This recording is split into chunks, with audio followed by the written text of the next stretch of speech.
Hey there, folks! My name is Misadventurer, and welcome to the first episode of the Pearly playthrough. This is going to be a brand new series here on the channel, featuring the official version of World of Warcraft Classic on one of the new hardcore servers. Now, I've put in the description down below a lot of logistic information about the series, how it's going to be made, as well as the rules of the hardcore challenge and the hardcore server, so check that all out if you're interested. But just to keep the pace of this intro going along, as I am trying to improve my intro game, I'll just go ahead and talk really quick about the character I'll be playing and what we're going to be dealing with given her class and whatnot. So, I'm playing as a female Forsaken, also known as Undead, who is a member of the Horde faction of World of Warcraft. We're going to be in quite an interesting situation because we're on the continent where the Horde doesn't really have a big presence. They're mostly on Kalimdor. We're in the Eastern Kingdoms, and I'm actually personally not super familiar with the classic Undead starting experience, so I'm going to be a little bit out of my element here. I wanted to play an Undead for that reason, so I'd feel a bit more uneasy. I mean, aside from the obvious reason to feel uneasy about playing an Undead. But I'm not as familiar with the first couple zones that I'll be leveling in compared to, for example, the human starting zones or the orc starting zones or whatnot. Additionally, I'm playing a priest, which may seem like a pretty weird pick for a, one life only hardcore challenge, but actually the priest solo leveling experience is considered one of the more reliable and easy, especially once you get some of your basic toolkit as you level up. The very beginning of the game will still be brutally difficult, and the fact that I'm playing an Undead may become sadly ironic rather quick. If the character dies, that is the end of the playthrough. I do want to reattempt playthroughs in this format with official WoW Classic until I do manage to get a character to the level cap of 60 and win the challenge. But we're starting things off here with Pearly, the priest, and I named her Pearly because I'm hoping that this run does not go Pearly. Yeah. But also because the way I've designed her, she's got some very visible teeth, and she's got her pearly whites on display, so that's my reason for the name. I didn't think it through much further than that. But what I hope I will think through much further is the rest of this playthrough, as I'm going to need to be on my A game to avoid the sweet release of death in this one. Whatever the case, one more thing to note, by the way, and again, in the description down below you can find all this information. I'm also going to be playing with what I hope will work, because I haven't checked yet, the voiceover add-on, which I showed off in older Turtle WoW videos. So it's back because I'm playing full official WoW. All of the quests should be connected to the voiceover add-on and should work properly, so that's pretty exciting. I'm very excited to see how goofy the AI-generated Forsaken voices and others will be. I don't know yet, but should be pretty fun. And with that, let's go ahead and get started with the Pearly playthrough. Here we go. Bound to the iron will of the tyrant Lich King, the vast undead armies of the Scourge seek to eradicate all life on Azeroth. Led by the Banshee Sylvanas Windrunner, a group of renegades broke away from the Scourge and freed themselves of the Lich King's dominance. Just gonna eat some noisy chips, don't mind me. Known by some as the Forsaken, this group fights a constant battle, not only to retain its freedom from the Scourge, but also to slaughter those who would hunt them as monsters. With Sylvanas as their Banshee queen, the Forsaken have built a dark stronghold beneath the ruins of Lordaeron's former capital city. This hidden undercity forms a sprawling labyrinth that stretches beneath the haunted woods of the Tirisfal Glade. Though the very land is cursed, the zealous humans of the Scarlet Crusade still cling to their scattered holdings, obsessed with eradicating the undead and retaking their homeland. Convinced that the primitive races of the Horde can help them achieve victory over their enemies, the Forsaken have entered an alliance of convenience. Harboring no true loyalty for their new allies, they will go to any lengths to ensure their dark plans come to fruition. As one of the Forsaken, you must massacre any who pose a threat to the new order, human, undead, or otherwise. Alright, here we are. Welcome to World of Warcraft. When you encounter something new, a help button will appear in the bottom center of your screen. Click the button for a brief explanation of how to interact with that part of the world. These hints will start with the basics and then progress to more advanced topics as you gain an experience. I don't think I need that. Not to dox myself at all, but I actually do play retail World of Warcraft as well, and I am, at this point, working on ahead of the curve for Aberrus. So if you know what that means, you know that I don't need the hints. That's all I'll say about that. Alright, oh god, the old UI. I need to get adjusted to this mentally. Alright, well they do have the authenticator thing in effect here, because you've got the extra slots down here. Whatever the case, I need a sec to just kind of get acclimated to where things are here. So we got Smite. We've got Lesser Heal, and we've got our character here, Pearly. Here she is, looking solid. Right. Okay, so I think the best thing to do here is just to kind of get going and start things off. I'll get my my keybinds and whatnot set up as we go, but I don't want to bog down the opening too much by just doing all that right this second. So here we are in the Shadow Grave, in the Terrasfall Glades area of the world. If we zoom out here, you can see that we're up here in the Eastern Kingdoms. The Horde, which is the faction we're part of, mostly lives in Kalimdor, so a little awkward to be sure, but as the introduction noted, with no subtitles, sorry about that, I forgot to turn those on. Our relationship with the Horde is, at best, provisional, which is a lesson no one ever learned in the game after this time in the lore. It continues to be a problem in the retail lore, but whatever. Alright, Undertaker Mordo, let's see if this guy has the AI voice acting. About time you woke up. He does. We were ready to toss you into the fire with the others, but it looks like you made it. I am Mordo, the caretaker of the Crypt of Deathnell, and you are the Lich King's slave no more. Speak with Shadow Priest Sarvis in the chapel at the base of the hill. He will tell you more of what you must know.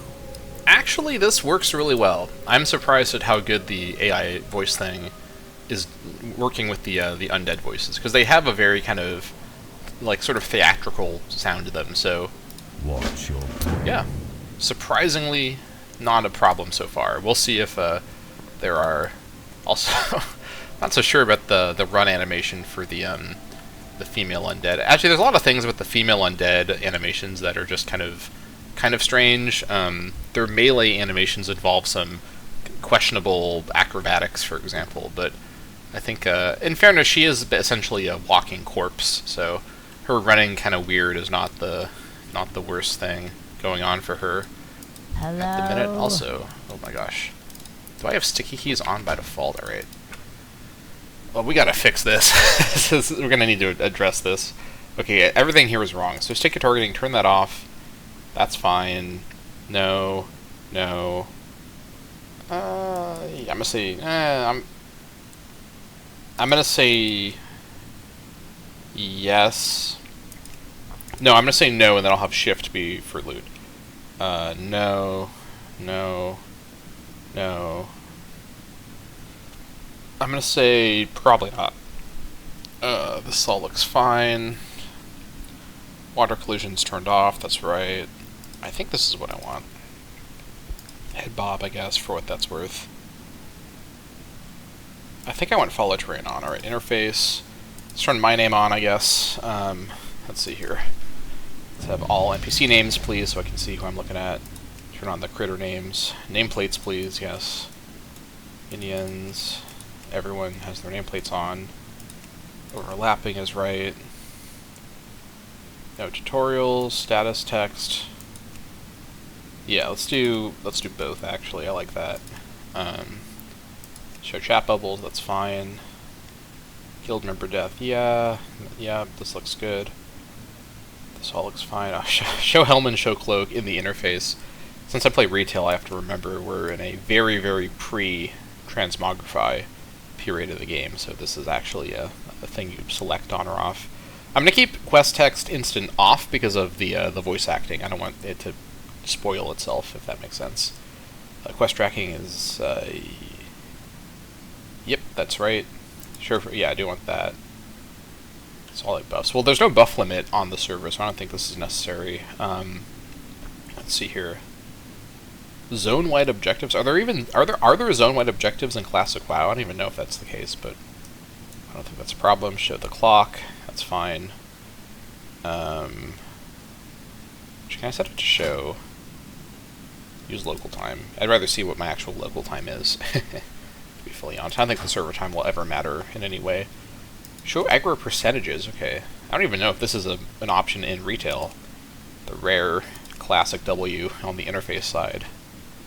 And as I couldn't help but talk about for most of the time when I was doing my other WoW videos, I will talk at length throughout this video as I'm just doing stuff about my opinions of classic versus retail. I will just say right now in one sentence that I think that retail gameplay is generally better, but classic storytelling and writing is generally better, which is maybe not even a super common take that I've heard a lot. I'm not going to do any raid frame stuff because I don't think I'll be going into raids anytime soon. Alright, let's see. How does this work here? Show the action bars. Alright, so it's sort of like, this is like a mixture of the old system from vanilla and the newer way action bars work. Is there an edit mode? No, there's no edit mode in this version. Alright, well, we'll just have to deal. I think this is probably fine. Let's turn lock on, show numbers for cooldowns. Alright, combat. Circle during a raid. Target of target, yes. That's a mandatory. Yeah, flash screen at low health, that's fine. Floating combat text, of course that should be on. Why is that turned off? Scroll it up. Yep. Show everything, please. I want to know what's going on. Self-cast should be... Yeah, actually it should be auto. Especially for a priest, so yeah. Focus cast, I'm going to come back to that later if I'm doing group stuff. Action targeting, no, I'm not doing that. Target damage. Show healing, yeah, please. I beg of you, show me the healing. Chat.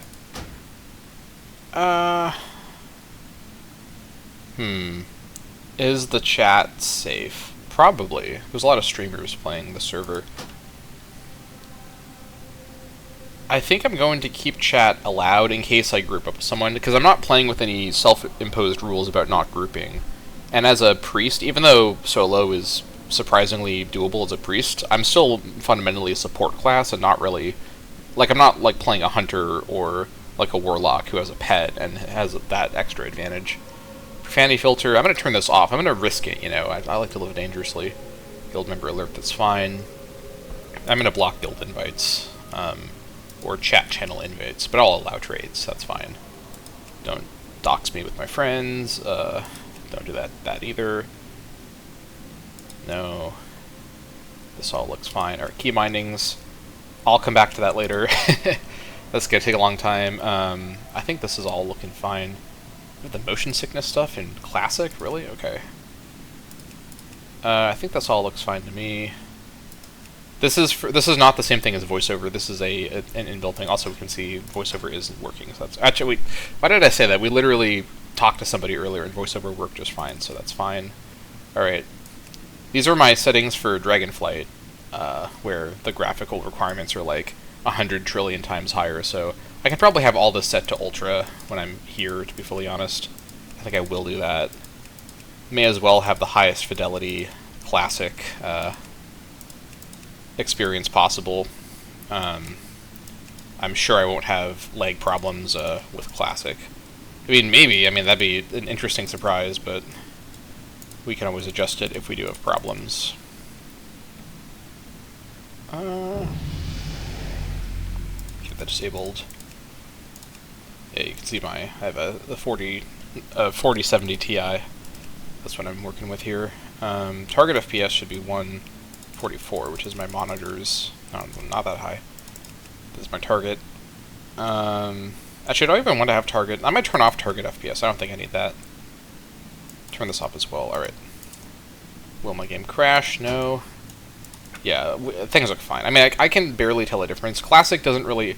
Because the WoW Classic, what do you call it? The client is using an older version that is less graphically complicated and has more fog, so no matter where I am, it's going to look kind of gross. I'm also a zombie in like a zombie zone, so that makes it look kind of gross as well.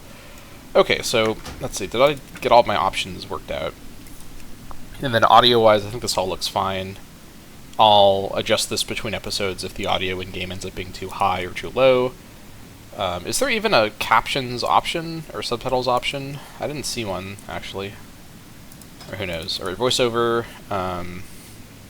There's the button. I'm just going to put it over there. I don't think I need to really mess with it at all. Alright. I haven't got all day. Okay, let's see here. Speak quickly. Alright, this is all looking pretty good. I am going to sell... Actually, I'm gonna sell my food because I'm gonna assume that I can be okay with my own healing if it comes down to it. I may want to buy a better weapon, although the Worn Mace is actually the same as the club in terms of DPS. So yeah, let's go ahead and head on into the church and talk to the person we've been told to talk to, Shadow Priest Sarvis. That better be good. No other race on Azeroth has suffered as much as our people, adventurer. Oh my gosh. To laugh in the face of death has become second nature for all of us. So Gordo got the based, effective AI voice, and Shadow Priest Sarvis did not get that. So, okay, I'm starting to see some cracks in the facade of the voiceover thing, which is fair. I mean, that's the point, for me. If it worked perfectly and everyone sounded supernatural, it wouldn't be nearly as fun. So I'm glad to discover that there are going to be irregularities, let's just say. Another of the Walking Dead HM? Must have been quite a shock. Waking up in the crypt with only the cold and oh my gosh, Mordo please, to greet please you. be quiet. Another of the Walking Dead HM. I'm gonna have to get used to that again. Another of the Walking Dead HM? Must have been quite a shock. Waking up in the crypt with only the cold and Mordo to greet you. I see the confusion on your face. Let me try to explain our situation to you. Why do you say it like We have that? been freed from the control of the Lich King by I was our gonna say her new name. leader, Lady Sylvanas. That's pretty good. The Dark Lady guides us in our war against the hated Scourge and the holdouts of humanity who dog our every step. I was wondering if he was going to say Sylvanas in a weird way, but Sylvanas is not too far off, so... Alright, you get a pass. We Forsaken are at war with the Lich King's army of the Scourge, necromantically raised armies of the undead, foul beasts of the north, and tormented specters. The northern part of the village has become overrun with the mindless ones, and they must be destroyed. Destroy them. Show them no mercy, our former brothers and sisters as they might be. The fallen are nothing but the Lich King's slaves. Okay. This is one of those voiceover moments for WoW, where every different, time you talk to him, it's a different voice. Or it's, sounds kind of noticeably different. Alright. Well, we got ourselves a quest. Very good, as one does. Why don't I get the, you know what, I am gonna make a change. I just realized that the nameplates block over their titles, or whatever you call it. They count as friendly players? Interesting, okay. Yeah, I'm gonna turn it off for just friendly players, because I want to be able to see what they are, so Speak. What can this insignificant servant do for you, adventurer? Training, perhaps? the priest trainer, yeah. I seek more training in the priestly ways. Yeah, so another fun twist for this playthrough. I actually don't plan to play a Shadow Priest, which may be a surprise, because that is the on-theme decision for an undead priest. I actually plan to play probably a mixture of Discipline and Holy, which is going to be better for survival. Obviously, there are some things in the Shadow Priest side of things that I will want to dip into for various things. A lot of my damage will still come from Shadow Priest potentially, but that being said, there's actually some pretty interesting metas that I've read about for WoW Classic, where you can actually play a DPS Holy Priest, or Discipline Priest. This is basically the Wild West period of WoW, where none of the specs had any cohesive vision, and Blizzard was just kind of trying out ideas with every spec, and it's just going to be pretty interesting. So we can already get Power Word Fortitude, which is good. We need more money, though. So, do I sell my clothes, is the question. Is it worth having to look at Pearly's, Pearl, in order to get Power Word Fortitude? Perhaps. We've already sold some of our stuff. We have the drinking water. We could sell that. Let me see here.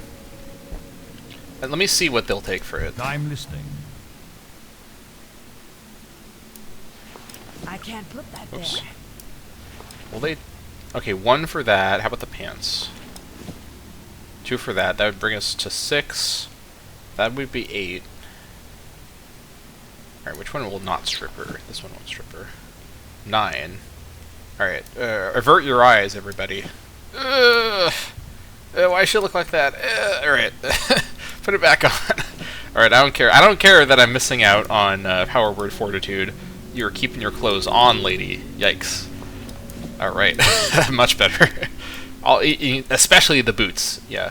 Although as a Forsaken, she's got the little visible toes, no matter what her boots are. Ugh. Just threw up in my mouth looking at that. We're going to keep the water, too, just because, as a caster, we are going to be relying on water to get our mana back.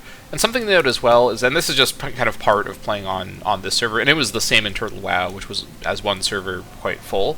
There's going to be a lot of hyper spawns, which if you don't know what that is, basically, if the server is really high population in an area, enemy spawn rates are increased to, sort of to match it. And so in areas like the starting area where there's a lot of players, essentially the spawn rate of enemies is way faster than it normally would work, meaning that part of the challenge of a playthrough like this is essentially knowing how long you have in any given area before there are spawn rates behind you. And this is actually something, like here where the enemies are neutral, which they don't attack me on sight, it's not as big of a deal. But if I'm in a cave where all the enemies attack me on sight, I may only have a matter of like dozens of seconds or less before enemies respawn where I kill them, which means I have to go. So my time to sit around and drink is actually not infinite. So that's just something for me to keep in mind. So also, thought I went ahead and there we go. Let's get that there. Alright, let's go ahead and start fighting some zombies. And I think... Alright, so my mouse does work. I have a crazy mouse setup, so let me go ahead and change my keybinds. Let's see here. Alright, let's just go ahead and start over. I'm basically going to fill in the keybinds as I need them, so let's go ahead and do it like this. Trust me, this isn't actually my key 6, this is one of my mouse buttons. Here, let's do it like this. I'm basically just going to do something similar to what I do in retail. Yeah, that's right, okay. Then up on top, let's do my top mouse buttons. Not that I'm trying to parse on my hardcore character, but you never know. Couldn't hurt to get some good muscle memory going. Alright, so this looks pretty good. Let's get to it with some mindless zombies and wretched zombies. Alright. I think I should probably get an add-on that gives me better clear visibility when something's out of range, but I will have to just do that later on. Alright, cast animation looks okay. That was about half my mana to just do that, so that's not off to a good start, but alright. Also, you know what? I don't know what I was thinking. I am going to turn auto loot on. Why did I not do that before? Actual cognitive failure moment. Where is it? Where on earth? Where? Oh my god, where the hell is it? Oh, it's right here. Okay, here we go. Yeah.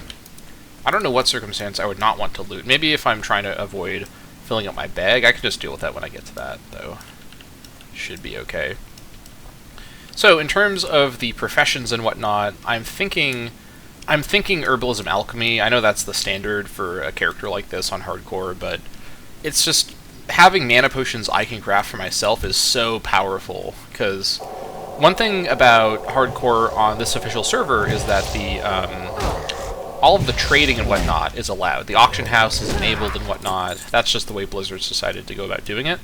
So I can get access to potions through the auction house, but I suspect I'm not going to really have the funds to regularly get those, because I'm not, I don't have a guild of people, supporting me with money or whatever. I'm just doing this on my own.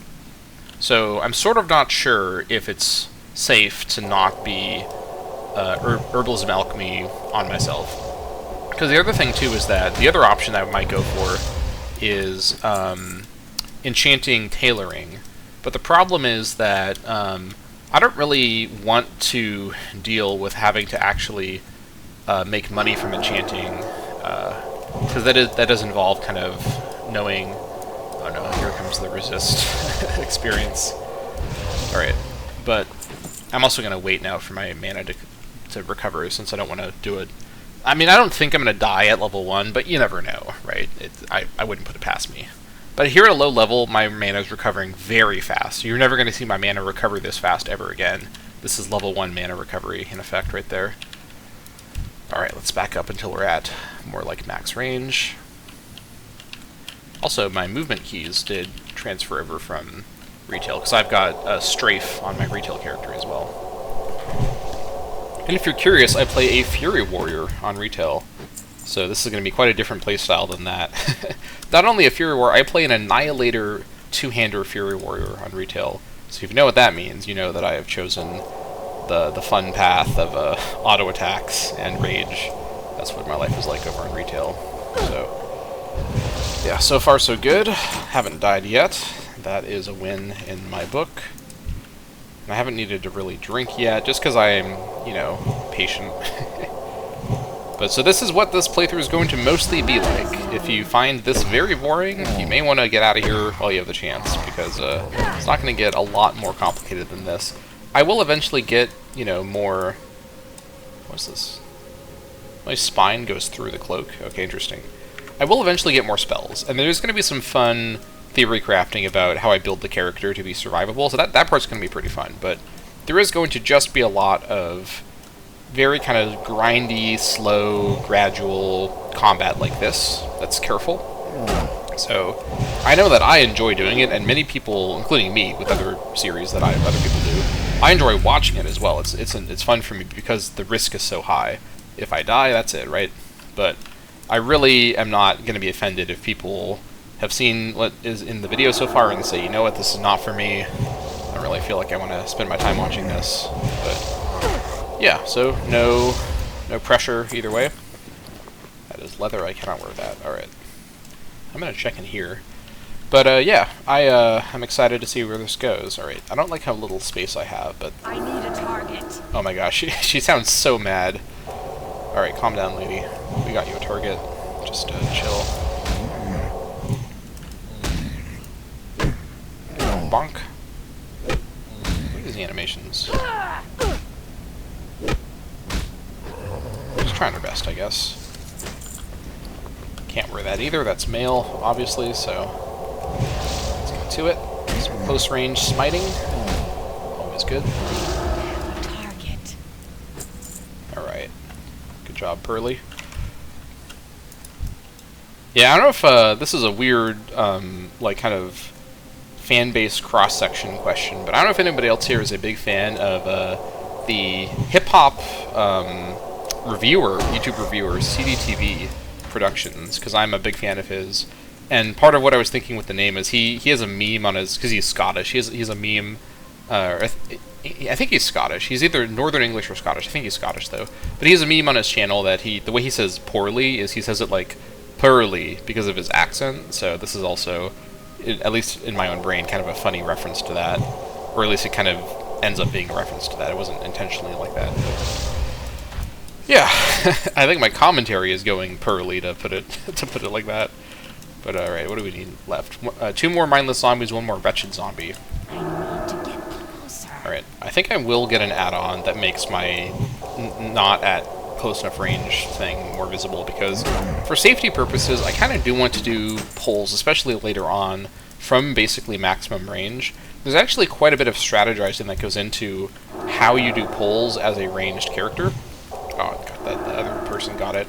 This is back in the battle days where mob tagging was very kind of like it was a system designed by like Reagan and Margaret Thatcher, where it was like whoever tags it first gets to have 100% of the value of the mob, even if someone else does all the work.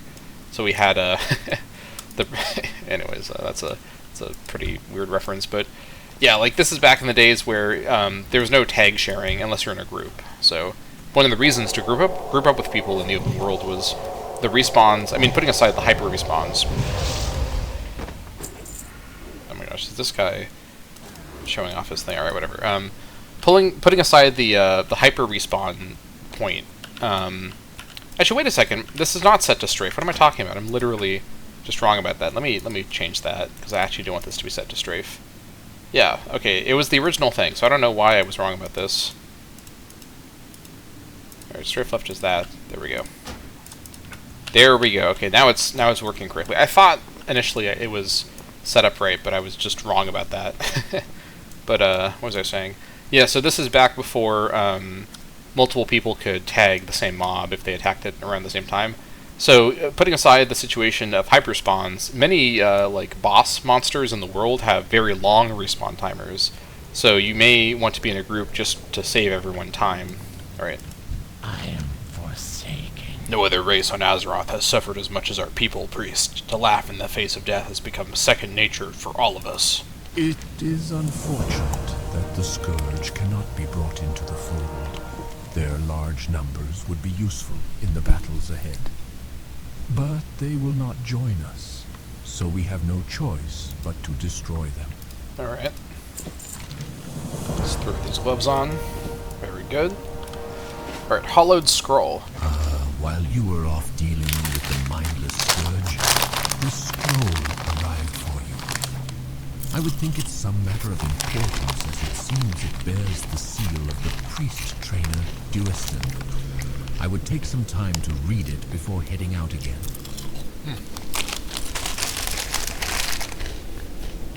These chips slap.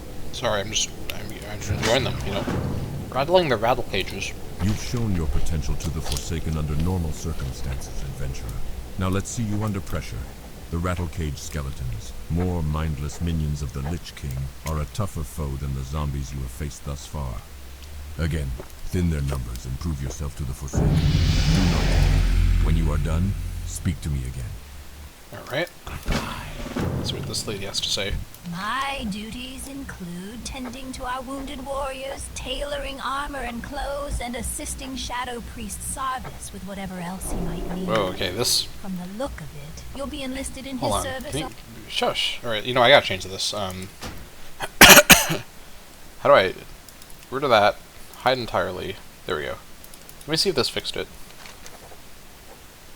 Oh wait, no. Turn it back on. I don't want it to be... My There we go. duties include tending to our wounded warriors, tailoring armor and clothes, and assisting gosh. Shadow Stop. Priest Stop it. Sarvis with whatever else he might. How do I... Hold on. Sorry, I just need a second to fix this.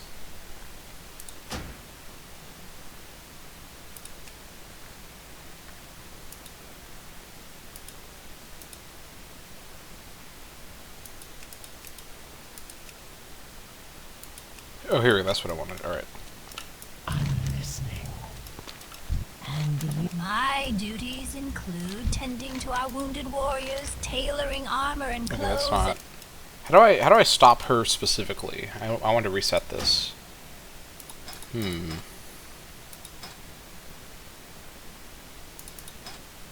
What am I trying to do here?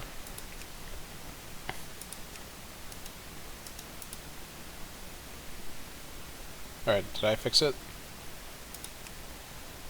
Hide entirely, alright. What is it? Now she's just not saying anything, that was the problem. The shadow. Dark Lady, No? watch over you.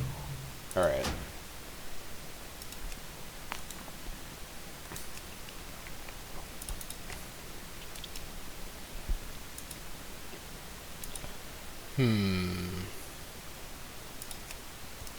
My duties in Ah, here we go. my duty. There we go. What can this insignificant... Alright, now she can tell us about her, duties. My duties include tending to our wounded warriors, tailoring armor and clothes, and assisting Shadow Priest Sarvis with whatever else he might need. From the look of it, you'll be enlisted in his service also, hunting the mindless ones, if I know his mind. Well, if you'd like to stay in one piece, and I've no doubt you do, perhaps I can help. I'm running out of paws and wings, and if you bring me some, I'll find some armor for you. you'll find a good number of wolves and bats to the south. This one definitely, like, ramped up into being good. At first it was, like, very unsettling. Like, it sounded, like, mixed wrong. But then, as it proceeded, it's like... It was like it kind of had a wind-up period or something. Alright? Goodbye. And the thing, too, is with the voice actor for this NPC, and, like... I mean, it's not just for this one, but, like...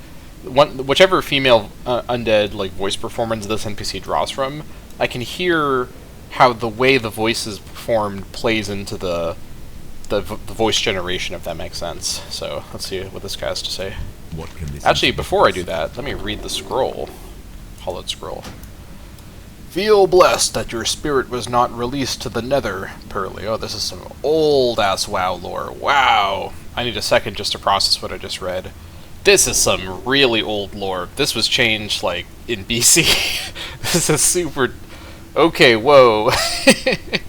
Alright, I'm gonna get stunlocked if I talk about what's wrong with that sentence, but okay. At this point in time, in the WoW lore, that sentence is not wrong, but goodness, it's wrong now. Anyways, feel blessed that your spirit was not released to the nether, Pearly. Feel even more blessed that I decided you were worth the effort to write this scroll for. The people you once knew, perhaps even cared for, are no longer. You must learn to live with that for the rest of your now unnatural life. I suggest you learn to deal with that first. If you think you're ready for the trials ahead, then seek me out in the church in Deathnell. Alright, well, here he is. What can this insignificant servant do for you, adventurer? Training, perhaps? Hollowed scroll. Trust no one. Ah, so between fire, plague, rioting, and much worse, one more of the faithful comes to my door. Well, let me bid you welcome, priest, and allow me a moment to explain a thing or two before you decide it's time for you to seek whatever drives you forward. The holy light no longer concerns you. The spirits of your forefathers are fairy tales, and creatures from the nether don't want you. It's just... I know I was saying earlier that I really like the writing in Old WoW, and it's... What I'm struggling with is that there have been enormous, giant retcons about the way death works in this universe since when this was all written, like 15, 20 years ago. So, this was good in the context of the story at the time. Now, this would be a serious problem that he's saying this, because this is just wrong, but do you understand me so far? There is only one thing you must know. We have survived through will alone. It is faith in ourselves that separates us from others, and with our powers we will cause great change in all of Azeroth. The weak will come to lean on you, the lepers will call you Lord, and the ignorant will look to you for guidance. It is my duty to make sure you have the necessary tools so when the time comes, you are prepared. As you grow in experience, seek me out. I will teach you greater powers if you are ready. Yeah, so if you don't know why he said Lord, not Lady, it's because in the actual coding of the dialogue, it changes based on your character's gender. So if you're playing a male character, it says Lord. And I'm playing a female character, so it says Lady. But the voiceover, I think, draws from just the default performance, which I think would just be coded as the male one. So we may see some misgenderings happening.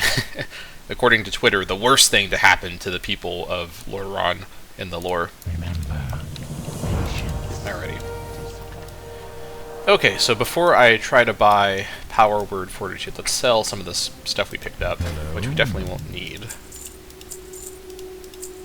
And I still don't know if I want to keep the... Actually, I think I already did sell these. I think I picked up more, so... I don't think I need any food at the minute. Trust no one. Trust no one. I thought this said Death Guard Stalin for a second, but no. It's something else. Alright, here we are. What can this insignificant servant do? Insignificant servant, blah blah blah. Training, So, perhaps? the way this works, by the way, is that aside from level 1 and 2, which are merged, but like level 4, level 6, all the even levels, you get access to some new spells you can buy. And this is a big thing for caster characters like priests. This is an extreme money sink. Like, I will often possibly not have enough money to buy all my spells whenever they become able to be bought, which is something we're going to have to be very precise with, because especially as a caster, if I start to fall behind the power level of my enemies in terms of the spells that I have, that's going to be a problem if I only live one time, if I don't get to die and try again. So we will be buying this. This is a very, very strong buff that we want to have on ourselves and other people, essentially always. So Power and Fortitude increases stamina. This is just the first rank, of course, but later ranks do go further. Alright. Let's just throw it on over here. And there we go. Power and Fortitude is now on. While we're in the spellbook, let's take a sec to look at our situation here. So we've got our just attack ability, which I don't need to have on the bar because I just right-click and then I attack. We've got a very interesting racial called Cannibalize, and one of the most interesting parts about the Forsaken. So 5-yard range is a 2-minute cooldown, so it's usable pretty often. When activated, it regenerates 7% of your total health every 2 seconds over 10 seconds. So that is a 70% heal. That is a 35% heal because it's every 2 seconds. So it's quite a significant out-of-combat heal. Not out of combat, because you can use it during combat, but it's quite a significant heal that realistically I need to be out of combat to use, but in theory I could be in combat and I could use this. Only works on humanoid or undead corpses within 5 yards. Any movement, action, or damage taken will cancel. So this is an interesting self-heal, which situationally could save my life. But we want to use this quite precisely as, if we're in an emergency situation, which corpse we cannibalize to get that 35% self-heal, because this is a self-heal that doesn't cost any mana, it just costs time because it has a cooldown. So this is quite strong, but we want to be sure that we're using this quite precisely. We've also got Will of the Forsaken, provides immunity to charm, fear, and sleep when active, and that's immunity, not... actually, I guess because you can use it when you're afflicted by charm, fear, sleep. So I guess it's provide immunity or like because immunity would cancel out. So yeah, so I guess Will of the Forsaken is you can use it when you're charmed, feared, or sleeped, and it also provides immunity for 5 seconds, so it would cancel out because you'd be immune. Okay, so that's how that works. Like I said, I don't really play Forsaken that often, or I haven't really historically, so sort of getting a sense of what is going on here. We got our dodge passive, which we can raise through some means. It just gives us a chance to dodge enemy melee attacks.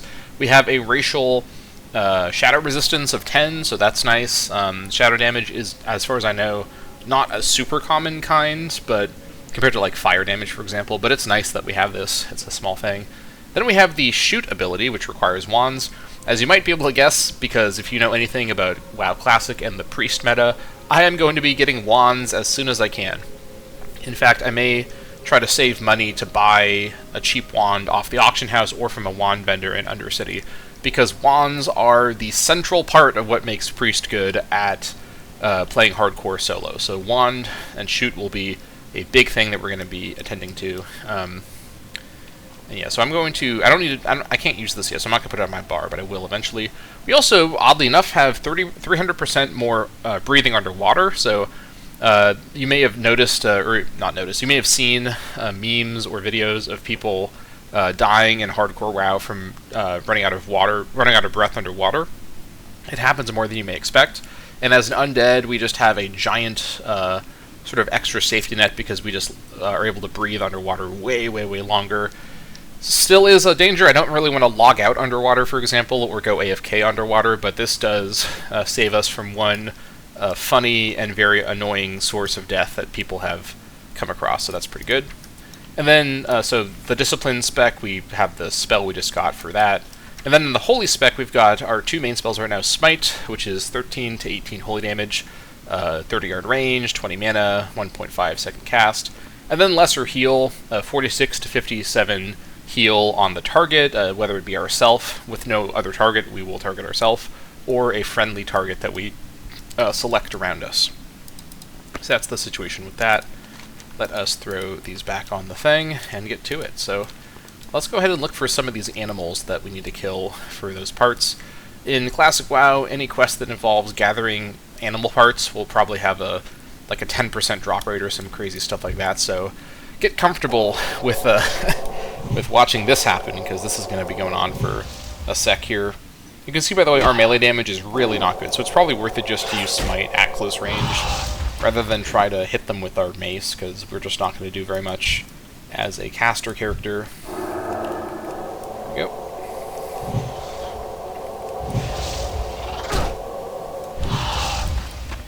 Alright, we're getting some good drops so far. Maybe these things are 100% for this quest.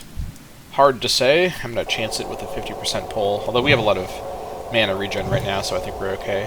One thing I do like about official WoW over... Ooh, hold on. No, it's worse. One thing I do like about official WoW over the Turtle WoW server is official WoW does have much, much better kind of, what do you call it? It has a much stronger engine, so even though in official WoW Hardcore, Classic, I mean, it still is an older version of the engine with less graphical complexity and distant view, it is still going to run much better. It sort of has better optimization compared to Turtle WoW, so that's something I do like a lot about this experience. I have very crisp frame rates. Can watch myself hopefully not get eaten by bats in glorious 144p. Alright, there's our first non-drop of the quest, so that's not a good sign. We'll see if this continues along. Also, just given how different the spell design of Classic WoW is, I'm not sure how I'm going to do my rotation, or how I'm going to set up my keybinds, because I may end up using multiple ranks of the same spell. I'll kind of just come up with it on the fly. I think trying to plan out ahead of time for something like that is just not a good use of my time, or the time of the video, you know? I want to keep things moving along at a good pace. Alright. So far so good. Haven't had any close calls yet, which I would hope I wouldn't at this point, but you never know. This is Classic WoW, so things are a bit more dangerous.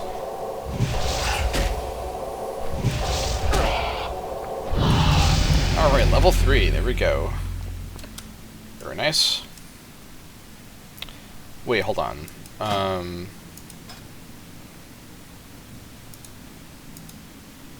You have skills for your specs, really?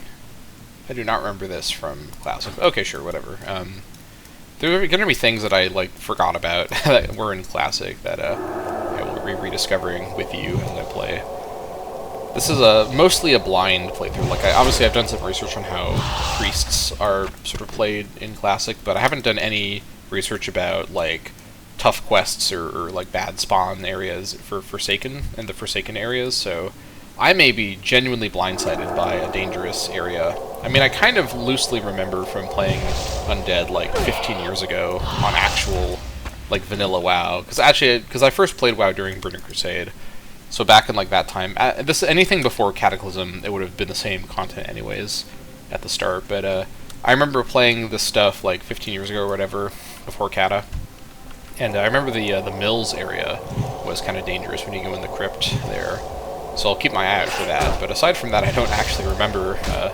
I guess some of the Scarlet areas are kind of dangerous too, but we'll get there when we get there.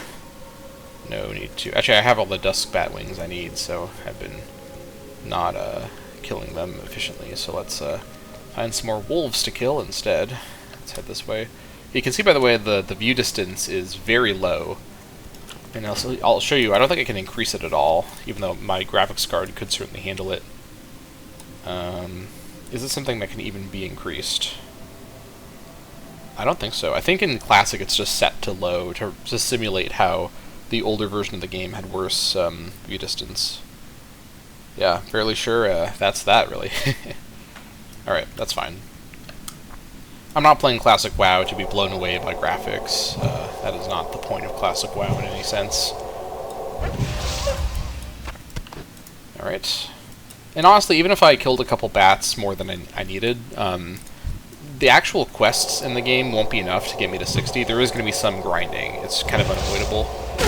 I'm not doing the thing I did in Turtle WoW, where I went and enabled an extra challenge mode where I reduced my XP gain by even more, which essentially meant that grinding was required. I'm not doing that because that's not part of the official game. That was a thing for that server only. So it's not going to be as bad as Turtle WoW, but it is still going to be a slow journey, right? It's going to be a gradual process. Let's see here. Oh, actually, I don't have any bracers yet, so let's throw those on. Good. Let's not go too far, actually. Those are Scarlet guys over there. Don't want to wander into a dangerous area here. Just need one more wolf, and then we can start hitting skeletons. Here we go.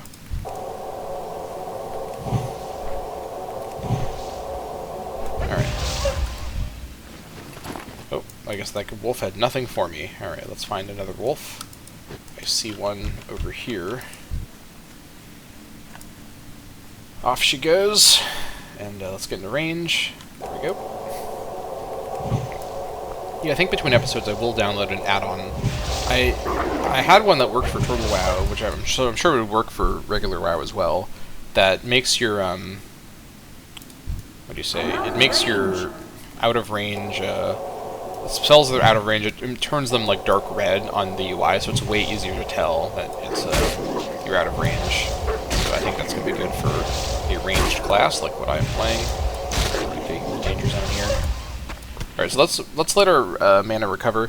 I'm actually gonna save my water. Like I'm being overly careful here, but I'm gonna save my water just because if I'm in a hyperspawn area with red enemies that will attack me on sight, I actually might need the water like in kind of a pinch to get mana back just to fight my way out. And that's what I'm excited about is if you think this seems really boring so far, once we're getting into these like caves and dangerous areas. Also, I think I'm gonna turn off. Where the hell is it? Probably camera, right? Where's my camera one? Or is it not called camera? Oh, it's over here. I'm gonna turn off follow terrain. I don't think I like it actually. Let's just keep it like here, I think. Okay, what was I doing? Yeah, skeletons. Skeletons. But yeah, so if you think this seems pretty uneventful so far, this is the easiest it will ever... Oh no. Don't do this to me. Don't evade me. I don't like that. Alright. Any enemy that gets glitchy like that makes me nervous on a hardcore character. So let's run away, let's reset combat, and then we'll come back in. Actually, we might just attack this guy here. Although we'll attack that guy over there from max range. But yeah. It's too far away. Soon enough, I'm going to be sweating and hitting all my keybinds frantically. You know what, I'm going to save my mana and just beat this guy in melee. Need to keep my Mesa skill up a little bit. I probably want to switch to a staff once I have enough money to buy one. Actually, no, what am I talking about? I need to switch to a wand, so never mind. I'll just keep the mace thing going until I can get a wand, which may not be super soon. I think the lowest level wand you can buy from a vendor is a level 11 wand. I'll have to look on Wowhead Classic to see. And that's another thing, too, is between episodes, maybe even during episodes sometimes, I'll go on my other monitor and I'll do some research about stuff like that. Because here on this hardcore character, a lot of the playthrough is happening kind of in my own head and off camera in terms of prep and research, right? At least to the extent of like things like, you know, what's the lowest level you can have a wand or you can buy a wand. That's like an important question for the pace of the playthrough, of like knowing when should I start saving money, you know, yada yada. So that's something I'll figure out before we get there. It's not going to be relevant in this episode or this recording session, to be sure. Alright, skeletons are down here. Let us find skeletal action. Here we go. Some skeletal action has been found. Ironically, since this guy's an undead, I actually could cannibalize him, which is funny as he is made of just bones, so I don't know what exactly I'm eating. I guess I'm eating his bones, but that is a fun fact about that. Alright, so far so good.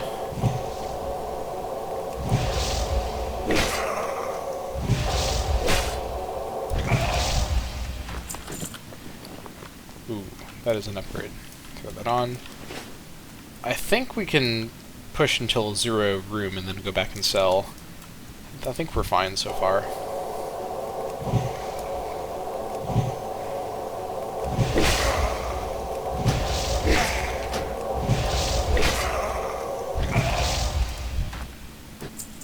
Okay, I'm going to wait a sec for my mana to recover. I think we can just wait here. I don't think anyone red will come towards me from this spot, so I'm going to eat some chips, wait for my mana to get back up. It's going pretty fast, though, because we're in the starting area.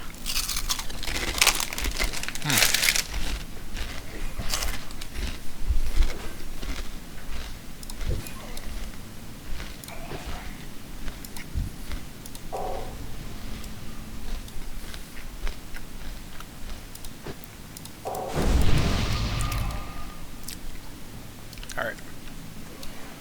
I'm gonna give that guy a buff. Because I'm nice like that. Alright.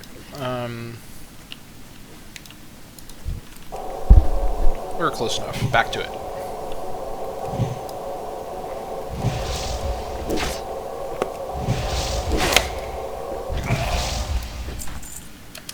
Okay. Sorry buff as well. Least I can do. I am the friendly neighborhood priest. That is what I do. I'm the buff giver. This lady as well. Alright. I'll let my mana recover. I'm just being very nice. Pearly, you know, she's just, she's here to make everyone have a good time, you know? She's a very social zombie. Alright, where are the skeletons at? Because I am not seeing a lot of them. Maybe these hyperspawns should be turned up even further. Alright, here's one.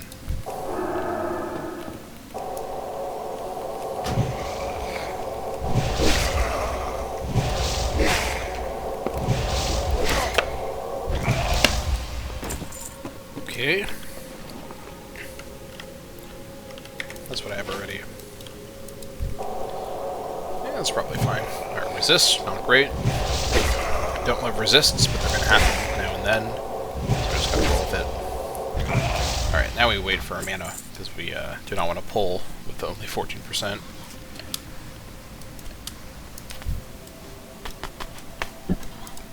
Alright, let's just head over here. Yeah, here we are, by the way. As I said earlier, we're in the Tirisfal Blades, in the Death Knell starting area. So, this is the crypt we came out of. Yeah, pretty excited to explore old WoW zones. It's always very nostalgic. As I've talked about many times in the Turtle WoW videos, I've played this game for many years, on and off, and something about the old WoW aesthetic just really hits me in a good way, you know. Alright, that was a crit right there. That's pretty good. Let's see more of that, Pearly. On the right track. Let's just bonk this guy to death. There we go.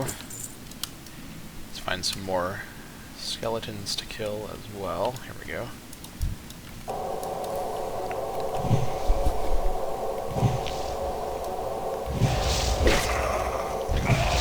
One more to go. We're almost there.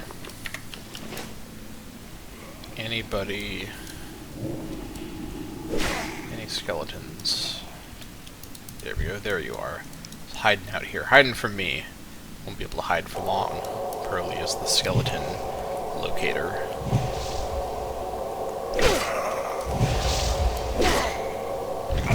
Alright. Let's go and sell. Actually, let's go and turn the quest in, and then we'll sell, because we're going to get some stuff from the quest that we can perhaps sell as well. I am thinking about getting a staff just because it will be better DPS than my mace, but it's also an expense that I'll be replacing in a few levels beyond that with a wand. That being said, I'd rather have to grind a bit to make some extra money and then not die because my staff does more damage, if that makes sense. So I'll think it over. Let's see what we get from these quests, because we do have over a silver now at this point, although we also have to spend our money on spells. So let's be precise here.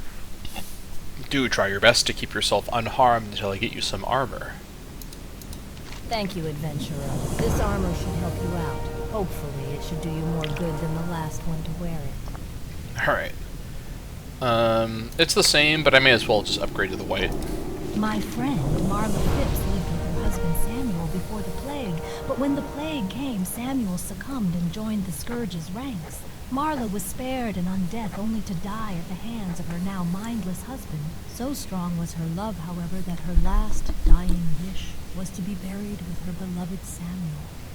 Samuel Phipps roams at a ruined camp along the road northeast of Deathnell. Defeat him and grant Marla's wish. Bury him at her grave in the first row of our graveyard. Gosh, no. Okay, interesting little story.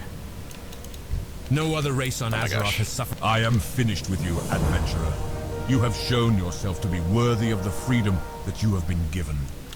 Many will stand against you for what you have become, but know that no matter what they may try to do against us, we are free and will not be shackled again. Take these and be on your way. You have much to accomplish, adventurer. Okay, let's grab this. A level 4. Yep. So that is some new. Let's see here. That is some new stuff to buy. Although first, I'm going to sell all this junk that I have. Also, there's a quest over here. Yeah, the other thing too is that in this older version, quests do not appear on your minimap. So you actually have to either have an add-on that shows you where quests are, which I'm not going to do because I like the challenge of this part, or you have to just be observant and look for quests around you. One of our greatest struggles is obtaining the natural resources we need to survive. Gold was scarce even in the height of the Alliance's power. There is a gold mine to the northwest that has been overrun with spiders. We need gold from the mine, but we can't very well get it while the spiders are crawling around in there. I've not much manpower to commit to the task, so we'll just have to do it little by little. Get up there and see what you can do for us, adventurer. Alright. Embrace the shadow. Yeah, some of these performances are really questionable. Let's see what this guy... Alright, Death Guard Stalin, what do you have to say? You there. If you're looking for something to make yourself useful, then listen up. We need fresh out-of-the-ground recruits to head into Deathnell and search for any sort of useful equipment. Most likely, they'll be in stacks of boxes. We expect more recruits to be rising soon, and unless we want them to stumble about naked, we had better get to scavenging. We'll get to work, you miserable bag of bones. I'm not going to reward those without some hustle. Alright. Well, we saw earlier what Pearly looked like without any clothes on, and I certainly don't want to be seeing that again, so we have a strong motive to support this this effort. Alright, so let's sell all this stuff. Alright, there we go. And now, let's see how many spells we can actually buy. I don't even think we're going to be able to buy all of our spells. I'm telling you right now, maybe we can. What can this insignificant servant Let's do see. for you, adventurer?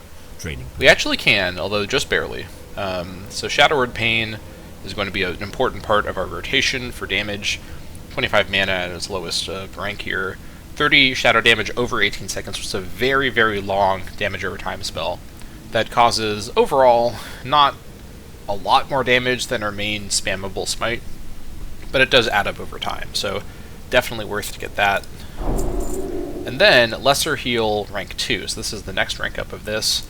I think I'll buy this, although I don't think I'll use it super a lot. I think what I'll probably do for now, show all the ranks please, throw that in Shift 1, so we got Heal or Stronger Heal.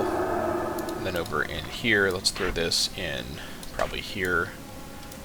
I think this is probably the way I want to do it for now. I may change it later. Let me think about my quest now. So let's go do the Death Knell scavenging thing first. That seems pretty simple. And then Marla's Last Wish. Let me look again and see where they said Samuel Phipps was. Ruined Camp Northwest. I think I know where that is actually, so let's head there. But first, okay, here are these equipment boxes. Let's grab these. With a patented classic WoW 10-second opening or whatever that is. In an area with no hostile mobs. I don't know who designed it like this, but alright. Nothing better. I mean, I guess at the time they were concerned about people, you know, about the server costs probably, so they wanted people to be delayed so that they kept playing and paying their subscription fee. That might be it. Who can say? Alright, let's see what's in here. Any boxes for me? Yes, indeed, there are boxes for me. Hello, zombie. Alright.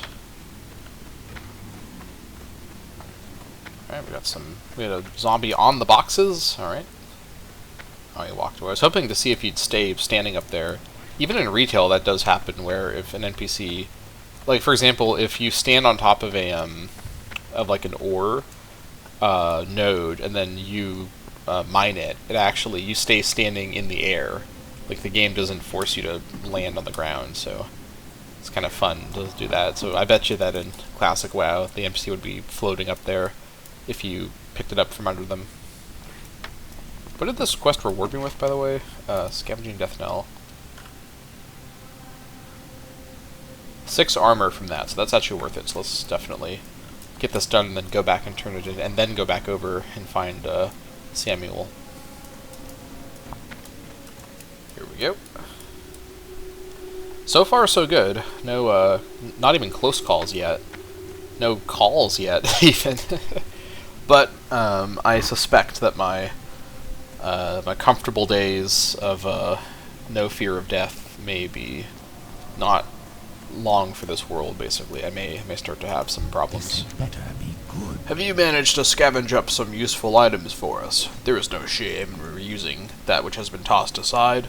No one is going to give us any handouts. We Forsaken will fend for ourselves. Great work, adventurer. I knew you weren't useless. Here, have one of the better items I've found out of the lots that have been collected so far. Alright, there we go. Watch your back. Okay. Throw that on. Very nice. Right, now let's go down. And I'm doing the spider cave last of these quests because I'm the most scared of being in a cave. I mean, I don't like spiders either, but it's the cave part that I don't like most. So we'll attend to that, because those spiders will almost for sure be hostile, so that's quite dangerous. So let's do this little boss fight first. I believe he is just over here. I think kind of like around here. Yeah, I think that's his camp there, I'm fairly sure. I guess we'll see in a moment if I'm right about that. I think that's where he is, though. Alright, there's actually a couple people here. Here he is. Alright, so there's a bunch of other people that are here too. Interesting. Well, that's fine. Let's go ahead and get to it. And I think the rotation here is going to be something like this. Pain, and then Smite over and over. Level 5 as well. Should be fine.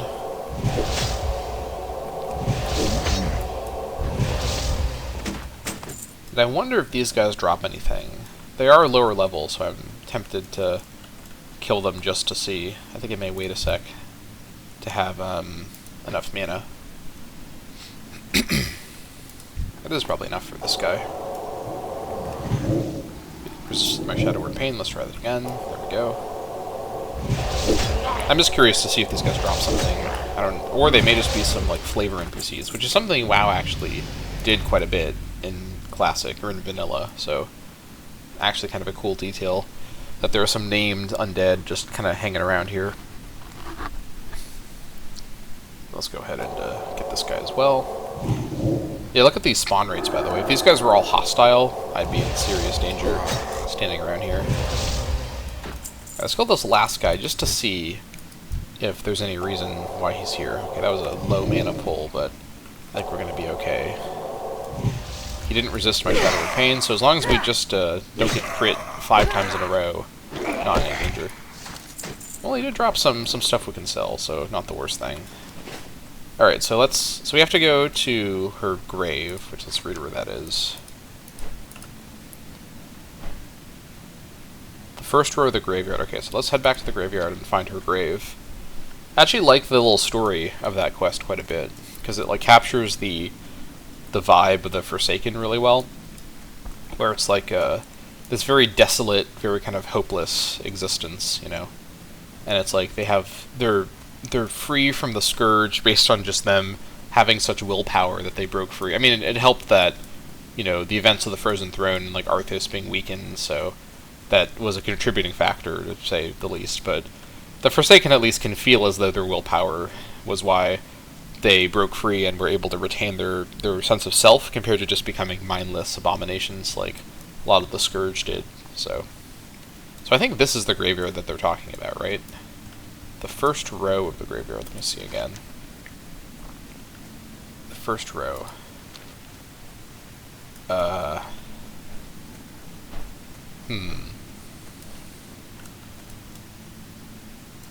Is there going to be a like first row back here, or when you say first, by which? Okay, I've just got to check every grave, don't I? Alright, hold on.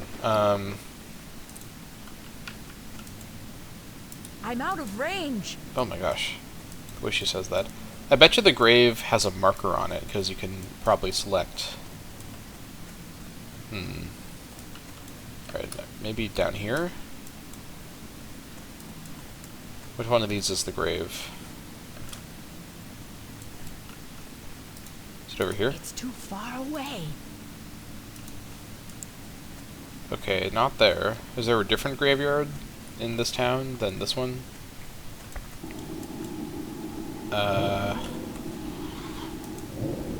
We're at Marlo's grave. Closer. First row. Is this it here? It's too far No? away. Okay. I'm looking for a pop-up on my mouse that I'm at the grave. Why am I having so much trouble here? Marlo's spared on death. Defeat him and grant Marlo's wish. Bury him at her grave in the first row of our graveyard. Is there a different graveyard for this town than the one that we emerged out of? Maybe, actually. Let me go. You know, actually, isn't there a graveyard on that side of the church? Let me go look. Yeah, hold on. There is a graveyard right there. Okay, I was just the wrong graveyard. I bet you it's super obvious that it's over here. Okay, so I just forgot that there's another graveyard in this town. I mean, in fairness, I emerged out of a graveyard, so yeah, it's right here. Okay. Super, super, super obvious. Alright. Mission accomplished. In the end. Okay. Actually a very nice and very kind of thoughtful quest, because it's not about some crazy cosmic stuff. It's like, the story of two people, right? And this is what classic WoW can really pull off. These quiet moments of contemplation of what this world is like and what it's like for the people in it. You know what I mean? I miss that for modern WoW storytelling quite a bit. Although I think Dragonflight has gone back in that direction a little bit. It's not... You have done a good deed today, adventurer. Although our struggle against the Scourge continues, let us hope that Marla and Samuel will find peace together in their final destiny. Oh my gosh, the level up noise is like 800 decibels. I mean, hopefully they find peace together in the Nether, where I guess is where their souls are going in this lore. Alright, I'll take it.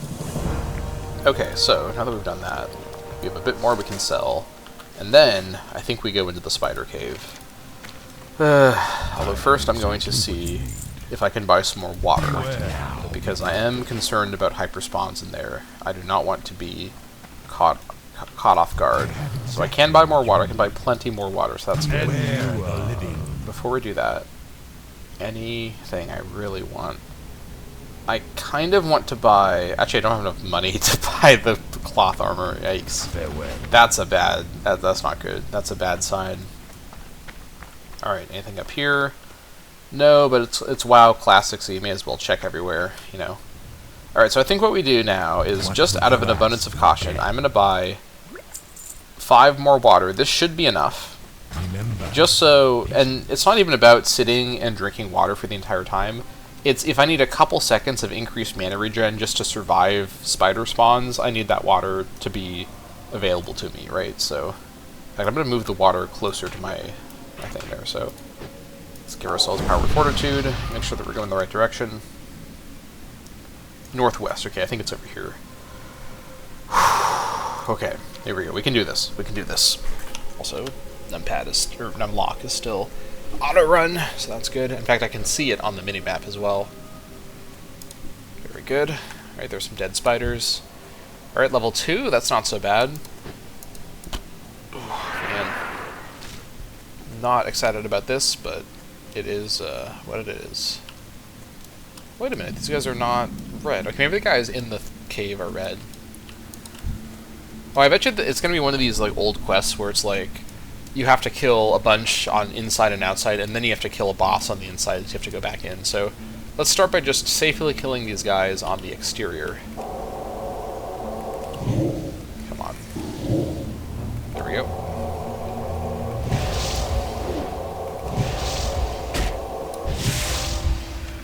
Alright, that was a lot of mana for just that, so don't love the look of that. These are the easier spiders to kill. I'm just gonna wait. Like I'm playing it so safe right here, but I don't want to use my water unless it's an actual emergency. So we're just gonna wait. And proceed.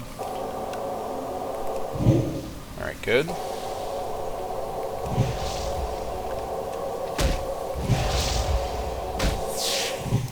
my gosh. Oh no. Don't like the look of that too much. But not much I can do. I can't get rid of poisons yet as a priest. Actually, I don't even know if... I think priests can get rid of poisons. I know druids can. Of any class that is not druid that can get rid of poisons, I think it'd be priest, right? So, we shall see later if I can do that. I hope so. But either way, I have a lot of healing, so if there is a problem, I can deal with it on the fly. It's kind of fun to run around when you're in your GCD as a caster. Alright. I'm just gonna wait. Whew, alright. I'm feeling that nervousness already. What am I, only an hour and a bit in? And I'm already feeling like, man, I don't want to lose this character. I think I'm hoping I make it to level 10. That's my sort of soft goal, because I've not made it to level 10 on any previous characters I've done for hardcore WoW. So, I feel like I'm on track so far, but, you know, it's dangerous, right? I think I looked at the stats one time. Most deaths in hardcore are before level 10, like, because you just don't have your entire toolkit yet. You unlock spells so gradually in this older version, so you just kind of, you have to wait.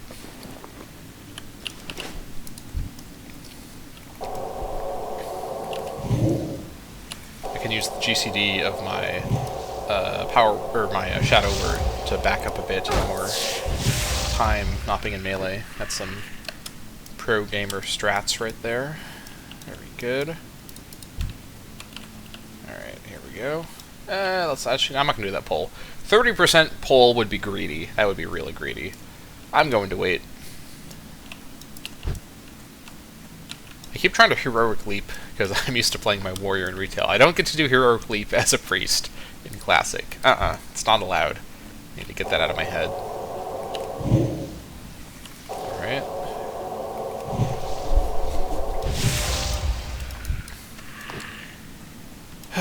Alright, here we go. Only a few more to go.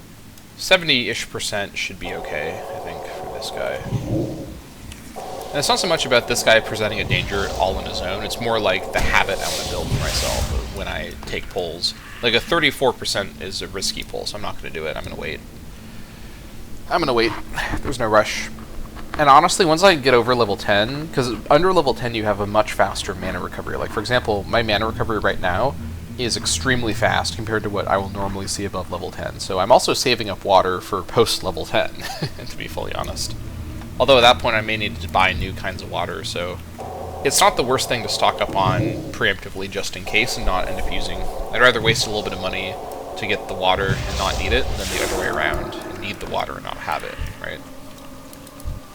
Hello, little guy. Do emotes work in Classic WoW? Hey, look at that, I pet the young night web spider. Aw, very cute. Right, here we go. I bet you there's actually, like, classic hardcore role players as well. I bet you people are doing that. And if you think retail WoW is a desolate for people trying to do roleplay, I bet you classic is even more irritating. Oh yeah, these guys are reds. These guys will actually attack me on sight.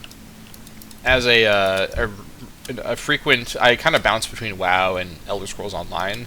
ESO, although it does have its own problems, is much better for role-playing than WoW in terms of how the game is designed.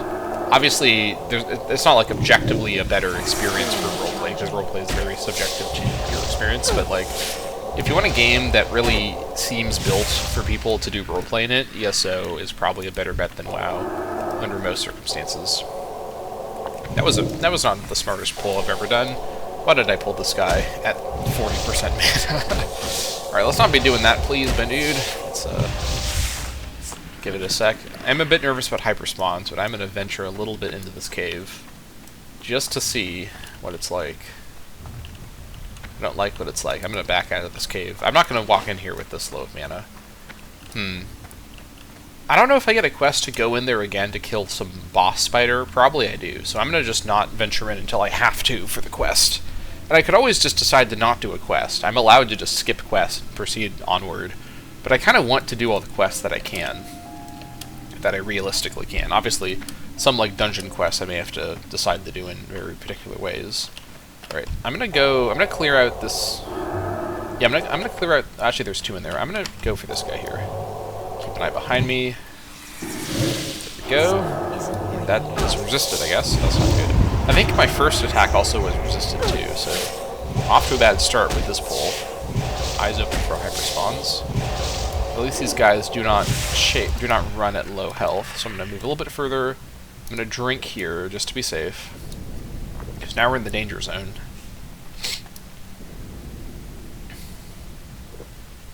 Alright. Before I get to tripping, I get to sipping. Pull this guy out. Here we go.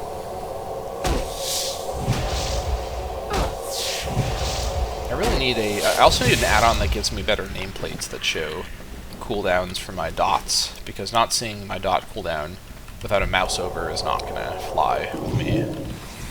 Resisted my smite, that's fine.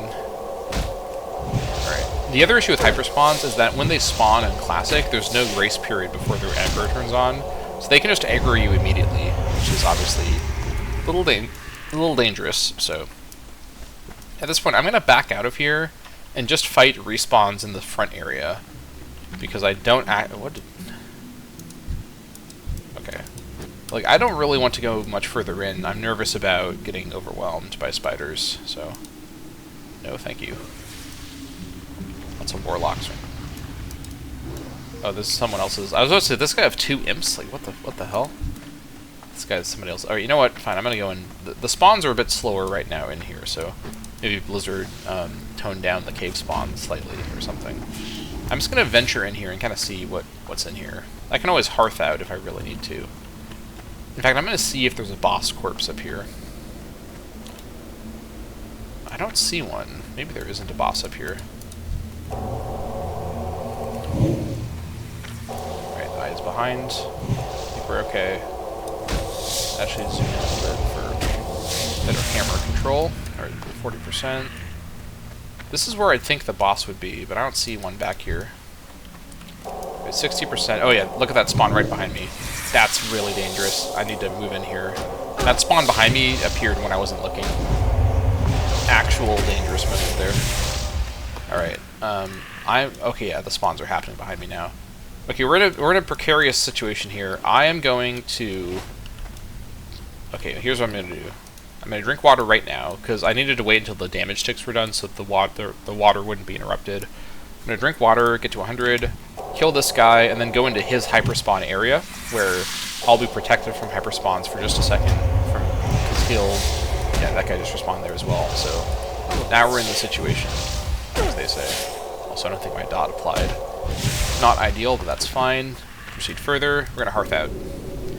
I'm not playing around. I could get overwhelmed by multiple guys pulling. The poison could get me. We're hearthing out. What was that load time, by the way? That was a blink and you miss it load time. Alright, that's one difference from actual vanilla WoW, where the load times would be like multiple minutes sometimes. Okay, also we got ourselves a new robe. Alright. Very cool. Extra armor, always appreciated. I think that was the smart move. That was a little bit overcautious, but I didn't really want to fight my way out. And sure, there's a lot of other players running around who could help, but I certainly don't want to put the fate of Pearly and the Pearly playthrough in the hands of some goofball undead warlock who I can't trust. So, let's go ahead and turn this quest in and see what comes next. If he asks us to go back in the cave to kill a boss spider, I'm going to weep. Well, it's a start.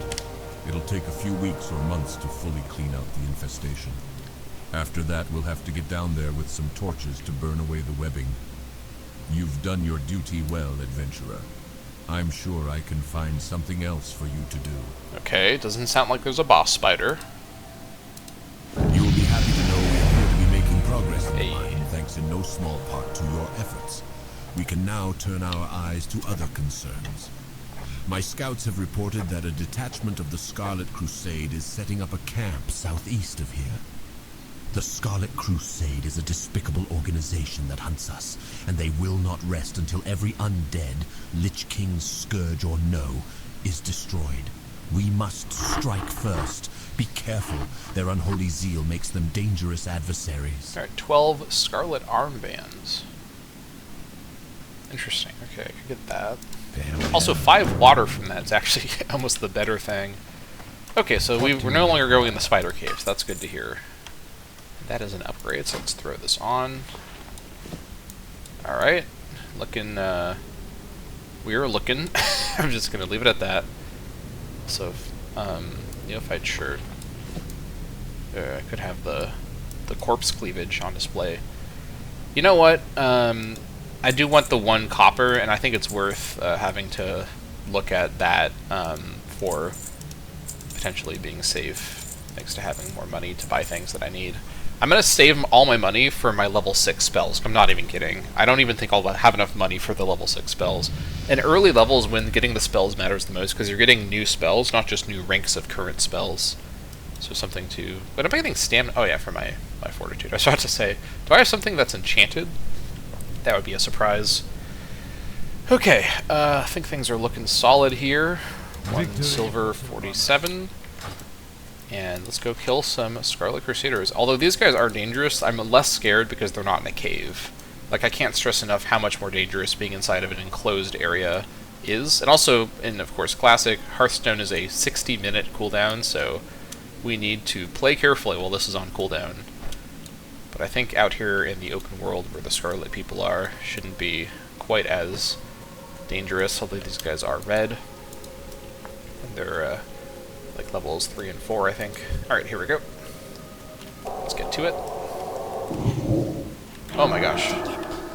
That warrior just charged in, but I got the tag, so sucks to be him, I guess. That guy just shredded her, holy crap. Oh my gosh, this is just a massacre. Oh, let's not go over there. It's just a massacre right here. I bet this guy's a quest guy, so I'm gonna come back to him later. Ooh, this might be a risky pull.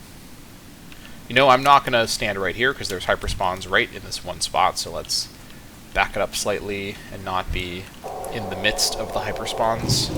Seems to be the right thing to do. Let's just keep the outskirts as best we can. Yeah, I definitely want to have an add-on that shows me better nameplates with visible dots and whatnot. I think that's pretty important. Alright, can I tag any of these guys cheekily? I can tag you cheekily. Hey, look at that. That is actually a fairly safe kind of pull when you steal someone else's pull, because they never tagged this person, so... Eh, you snooze, you lose. I get her. Oh my gosh. The amount of activity here is actually kind of dangerous, because the spawn rate in this area will be amplified a ton in a way that can be kind of unpredictable, so I need to be on alert. Keep my head on a swivel, as Snoop Dogg wisely said. I think it was Snoop Dogg that said that. Let me know in the comments if you happen to know if it was Snoop Dogg who said that. If he didn't say that, I think he should say that. Okay, I saw that guy out of the corner of my eye. Oh god, these spawns. Okay, they got tagged. Alright, let's get this lady. I can always cannibalize in an extreme emergency situation. The 2-minute cooldown will go by pretty quick, honestly, as I am playing quite slowly and carefully. Alright, here we go. I don't really like being up against the mountain, or the I guess it's not really a mountain, but you know, the tall terrain here, because I can't run away from a bad situation as easily. So that could be a problem. Why did I use... Okay, that was a misclick. Let's not be goofy here. Let's come here. No, we're recovering mana pretty fast. I want to save my water for when it really matters. Alright, let's see here. Do some questionable line of sight trolling right there. And I guess we were allowed to attack him, so it is what it is. Critical smite. No armband, though. What is he, like a rookie? That's no good, alright. I'm not getting no water. 70% pull, that should be fine.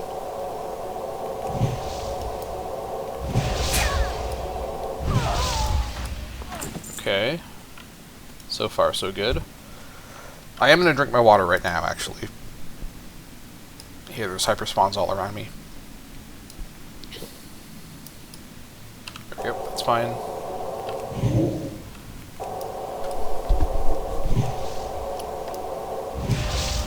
Alright, died to the dot.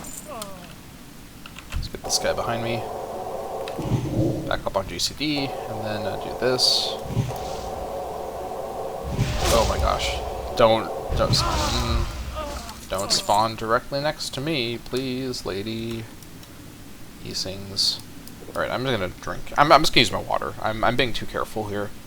To some extent, being too careful can be dangerous in its own way, because the hyperspawn situation, the danger of it isn't just that, oh, they're spawning, it's that they're spawning in an unpredictable, fast way. And waiting around and not drinking, like, makes me more vulnerable to hyperspawns. So it's a trade-off of, like, in a way, in a hyperspawn situation, the safer bet is actually to overdrink than what you think you need to do.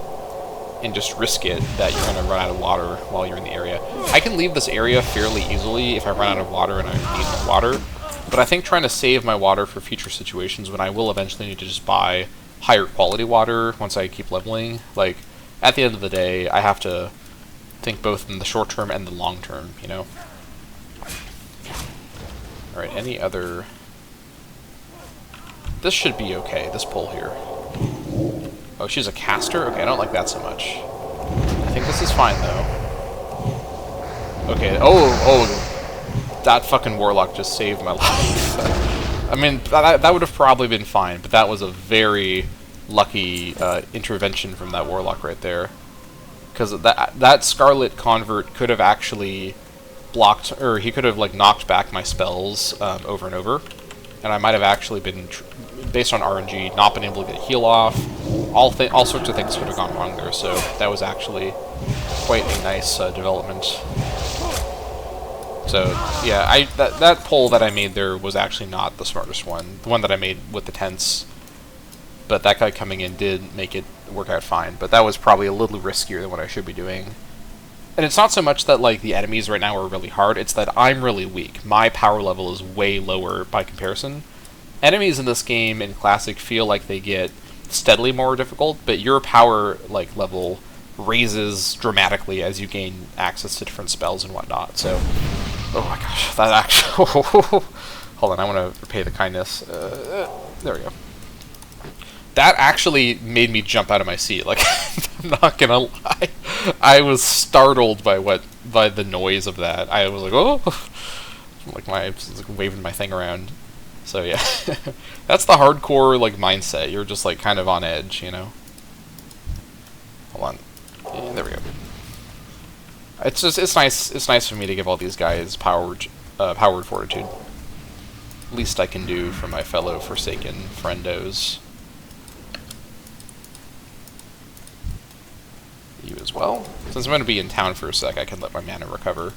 What now? Those fools, they happily send themselves to their own graves. If only they listened to reason, eh, adventurer? Perhaps we could sit them down for reasonable discourse. Ha ha! Light-blinded fools. Alright. Let's grab them all. Reports from my superiors in Pearly indicate that an agent of the Scarlet Crusade was dispatched from the Scarlet Monastery and sent here to Deathknell. According to the reports, the messenger possesses important information on his person. I do not have further details, but whatever it is, we must have it. You're the most qualified person I have to send, adventurer. Find that messenger and bring me whatever information you can find. Ooh. That's a good upgrade. Our time. And yeah, so that guy that I saw there is the boss guy. The big boss, so, as I suspected. So we're going back for Mevin Korgol. Alright. I mean, I don't know who named him that, but that was not the right call. Mevin Korgol. This is Korgol, your son's about to be born. What do you want to name him? I'm going to name him Mevin. Like, what? I mean, no wonder this guy joined this cult. He must be miserable. His name's Mevin. Maybe I shouldn't be so mean to him. He's just, you know, he's trying to live his best life, you know. His kingdom was destroyed. His life was ruined. His name is Mevin. You know, things have just gone poorly for this guy, to put it mildly. So, you know, as a Forsaken, I should be sympathetic to people whose lives have gone poorly. In my case, my life has gone pearly, one might say. Alright, let's see what these guys were saying in the documents. Disperse information as you deem necessary. Tirisfal Regional Command. Captain Melrose, Captain Vachon, Captain Perrine. Directives by the order of the High Lord. Captain Perrine, further fortify your position at the southwest tower as designated. Additional supplies will be dispatched at a later date. In the meantime, material should be obtainable from the surrounding farms. Also, further reconnaissance and information should be gathered about the organization of the undead in Brill. Captain Vachon, there appears to be increased movement by the undead near the northern tower. This insurgence must be quickly and decisively dealt with. Captain Melrose, there are concerns about the level of organization of the undead near the borders of the Plaguelands. A fresh group of men will be dispatched to your position in the coming weeks. Glory under the light. Alrighty. What would you ask? How goes your mission, Pearly? Let's see what you've got. Some news of their exploits against us. Worthless. Scouting reports. New orders. Continue to build up a camp near the ruined city. Nothing we didn't know already. Ah, what's this? A map of the dispositions of some of their field commanders and agents. We can use this. Some of their field commanders and agents, he said very excitedly. Alright, I think this is more valuable. I think I want this anyways for These will need to be taken to my DPS. superior, Executor Zygand, in Brill. Zygant? With this information, we'll be able to deal a decisive blow to the Scarlet Crusade. Your services have been useful here in Deathnell, but I need someone to deliver this to Zygand, and I believe he'll be able to find a more appropriate one. Take the road north out of Deathnell. Soon after entering Tirisfal proper, you'll hit a crossroads. Take the eastern fork and keep going east. You'll pass Coldhearth Manor along the way. Alright. Now something I'm wondering about is I saw earlier the priest trainer had a gray quest. Oh, it's not. It probably was required level 5, so I guess we'll see. Wait, I can't use stabs. What am I saying? I don't have stabs trained, really? As a priest? Hold on. Oh wait, I'm thinking about the wrong game. It's skills. Yeah, it's just maces and wands. Wow, okay. I actually didn't realize that. I gotta learn staves from the weapon trainer, which I can do in Undercity, probably no problem. Oh god, I may have to go to Orgrimmar, actually. Let me think about this. There is a Zeppelin between Orgrimmar and Undercity in Classic, right? God, I hope so. I don't even know how I'd get there if not by that route. There must be. There absolutely must be. Alright, we'll worry about that later. I want to use wands anyway, so I'm not going to be too concerned about that. Do for you, adventurer? In favor of darkness. There are many lessons that the Forsaken have learned through experience. Things that some races can only begin to fathom. And although our path lies in darkness, you will find that a great many things rely on both the light and the dark. Your lessons shall teach you to use both, and with discretion. But heed my words. Never forget we were forged in corruption and left to rot like so much carrion. The darkness is our home. Seek out Dark Cleric Beryl in Brill when you're ready to learn more. Okay. And by the way, I really like in the older style of writing how the racial identity of the races mattered a lot more, right? Like, obviously, there's only so much you can do with these premises, and so I understand why over time WoW storytelling has become more about non-playable races or new factions and whatnot. But in classic WoW and like vanilla WoW back in the day, the identity of being a Forsaken was really important to the storyline of the Forsaken zones, right? And like what that meant sort of psychologically for every class was something that the writers actually thought about and incorporated into the quest writing. So again, like when I say that I like the older style of writing, this is kind of what I'm talking about. This attention to detail, the fact that an undead priest, you know, like this guy here, would basically say, you know, we use the light and the dark, which is something that priests in WoW do. They use both light and void magic. Although I guess at this point in the lore, there's probably not even really a good understanding of what void means, but that's how priests work in the lore now.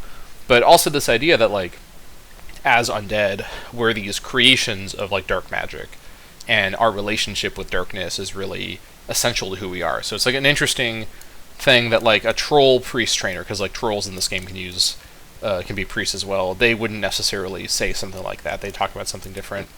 Also, I'm going to be right back, but I'm going to leave you with quite a beautiful sight while I am taking a quick bio break, which is... Hold on, I just realized. Is there breast jiggle physics on the undead female? Who put that in the game, and why did they put that in the game? Am I imagining that?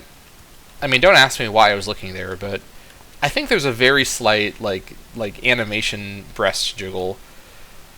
Alright, well, someone clearly chose to put that in the game. So I'm actually going to go somewhere a bit more private for this little break, because I'm going to grace you all with the undead / dance animation while I am AFK for just a second here.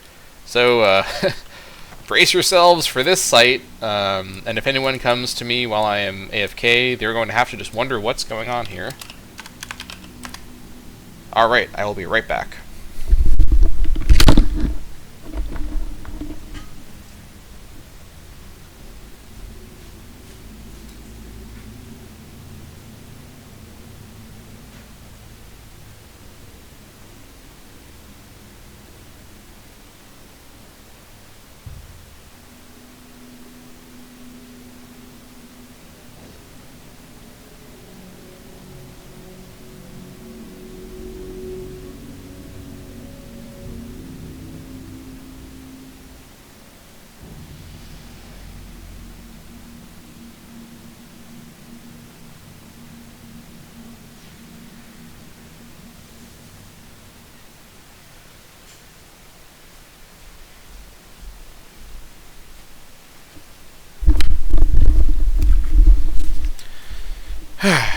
Alright.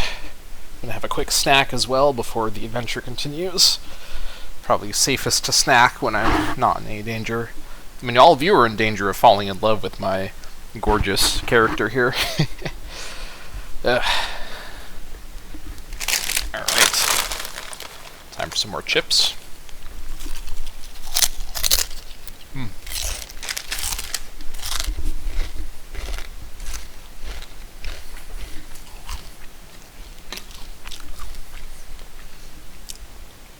Let me grab my water, actually. One sec.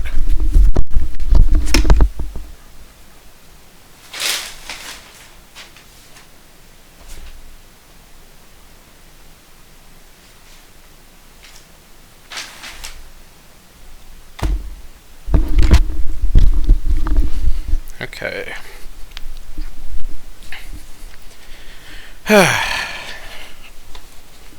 I bought a 64-ounce, like, giant water bottle, because I have a problem with being kind of dehydrated when I, play games for too long.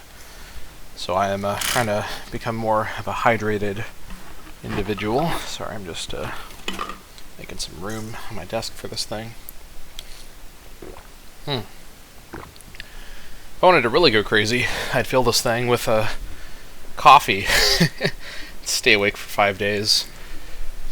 Alright, here we go. I probably shouldn't be staying AFK for too long, because I will lose out on the arcane buff.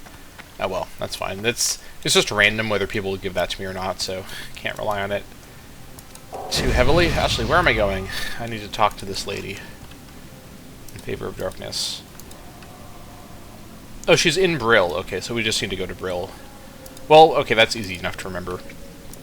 Yeah, so in classic WoW, quests that only have a turn-in objective and they don't have like a kill this guy or collect this thing, you can't actually track them, which is a odd engine limitation that classic WoW maintains from the old days. So, oh well, it is what it is. Alright, Brill is I think over here. Maybe it's over here? It's around here somewhere. We shall see. So I actually don't know if there's a boss spider, like that's a rare, deeper in the cave or not.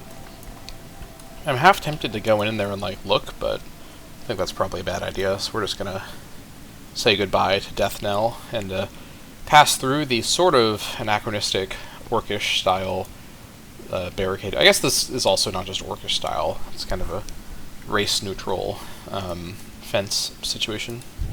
It's a little Calvin Montague. Hey, mate. Do a favor. Whoa, whoa! I was not prepared for the hey, mate. the gentle British undead. Hey, mate. Hey, mate. Do a favor for a young man who's been fighting more than his fair share of mindless zombies and spiders. Hey, mate. I got this here letter that needs to go to Brill. To an innkeeper named Renee, something or other. Don't really matter none what her last name is.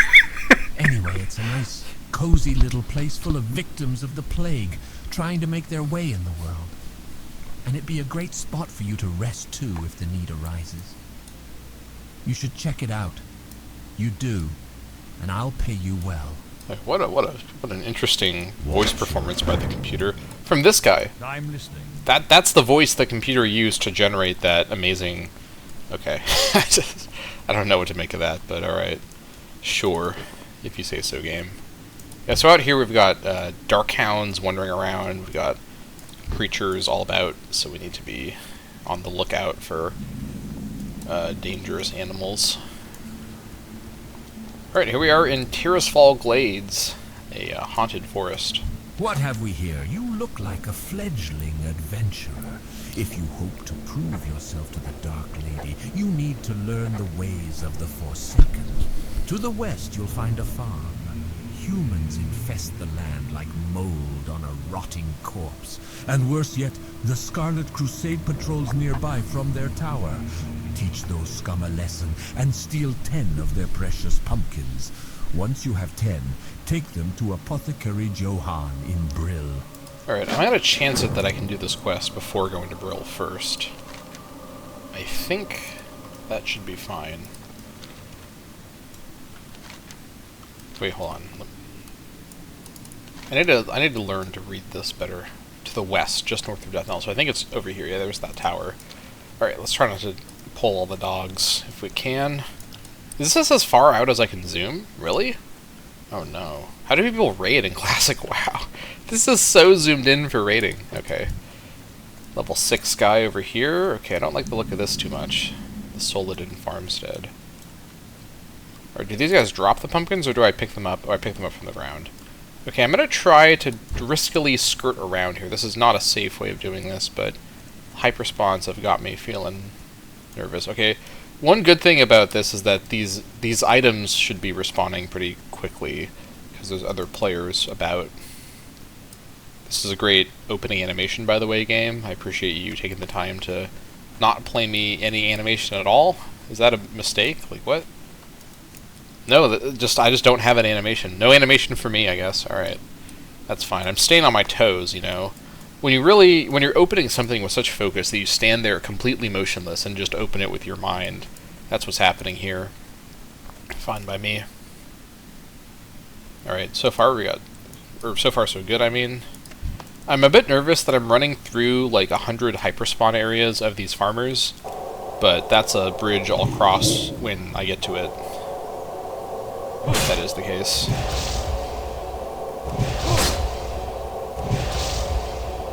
Man, I need a wand real bad. Because the thing with the wand is that a wand lets you use the wand itself to do range damage without any mana. That's the main thing about it that makes it so good.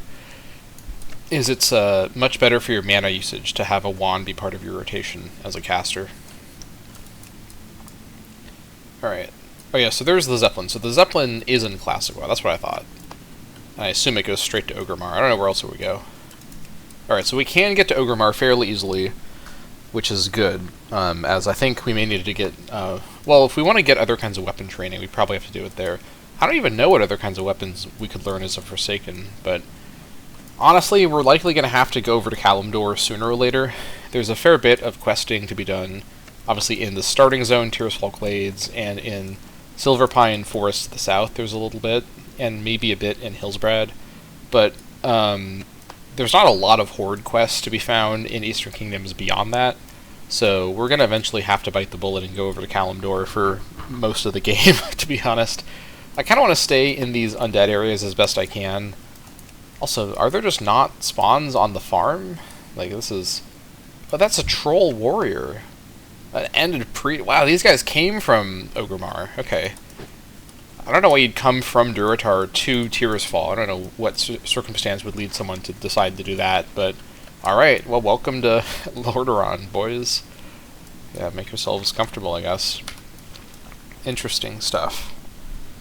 Alright, let us head this direction. It is fun knowing that everyone on the server is doing a hardcore challenge. This is a hardcore server. So it's like every single person here is facing the same danger as everybody else, which is just kind of like a fun thing to think about, right? It changes the dynamics of the open world. And like, it's just nice to see so much open world activity. I never see anyone in the open world in Dragonflight in retail, at least not really. Aside from whenever there's world quests, but that's kind of different, you know. Oh, hello Gordo. Wasn't the innkeeper, not the innkeeper, the crypt keeper guy called Gordo or something? Oh, I didn't when you pull this guy. Oh, he's level 8. Alright, I am running away. Please don't bite me to death, doggo friend, please. I am much faster than you. How are you hitting me from back there? He's the longest snout in the world. Alright. Okay, this is why you have to be paying attention. This is a level 8 guy. I probably couldn't have beaten him in combat if I tried to. Maybe I could have, but I would have been in serious danger. Where are you going? He's gonna go... Okay, I don't know what's going on here. Let's go. Alright, this guy doesn't get an AI thing. Fair enough, alright. Master want weeds. Us got big hands and not good at picking. You help us and we not hurt you. Us need gloom weed. Many weeds around here and near road. When you have gloom weed, you take to Master Holland in Brill Graveyard. Alright. Gloomweed. Where is that? Oh gosh, excuse me. I'm allergic to very good voice acting done by Misadventurer. No, don't close that, please. Around here and near road. Well, I want to get all the stuff for Brill before I get there, so... But I don't like these dogs. Alright, so it's a mix of weaker dogs. Also, they're technically demons, not dogs, but... Okay. Also, with the way demon lore works in the modern game, I'm actually not even sure what those guys are, technically. So I don't know what kind of demon they would be. There's just level 8s hanging around in this area. Don't love that too much. Alright, let me know I was about to say let me know in the comments if you see any gloomweed, but it's not gonna... Oh, here we go. I'm realizing that that's not going to be very helpful, because I'll have already uploaded the video. Alright, here we go. Yeah, I just love... She just stares at it, like... Basically, the picking up duration is her thinking about picking it up, and at the end of it, she decides to pick it up. Like, watch this. Here's what happens. Should I pick it up? Maybe I should pick it up. I don't know. I'll pick it up. That's like what's happening there. Like, what is that? It's goofy. Alright. I need one more gloomweed. There's like someone who's been killing all the animals, which I actually appreciate, because this is making my life a lot easier. That's the upside, for sure, of this being such a crowded server. I'm actually, like, Defias Pillager is a full server. Literally, there might be a queue to get on here at peak time. Oh, ugh! Goodness me. There might be a peak to get on here at certain times, but the amount of activity means that it is a little safer, both in terms of enemies already being dead, and it being easier to find people to do difficult areas with, you know? And I'm a priest. A lot of people will probably want to join up with me for difficult world quests or dungeons, so that should be quite good. I'm not so sure if I'm going to do dungeons. I mean, I kind of want to, because it's a fun part of the game.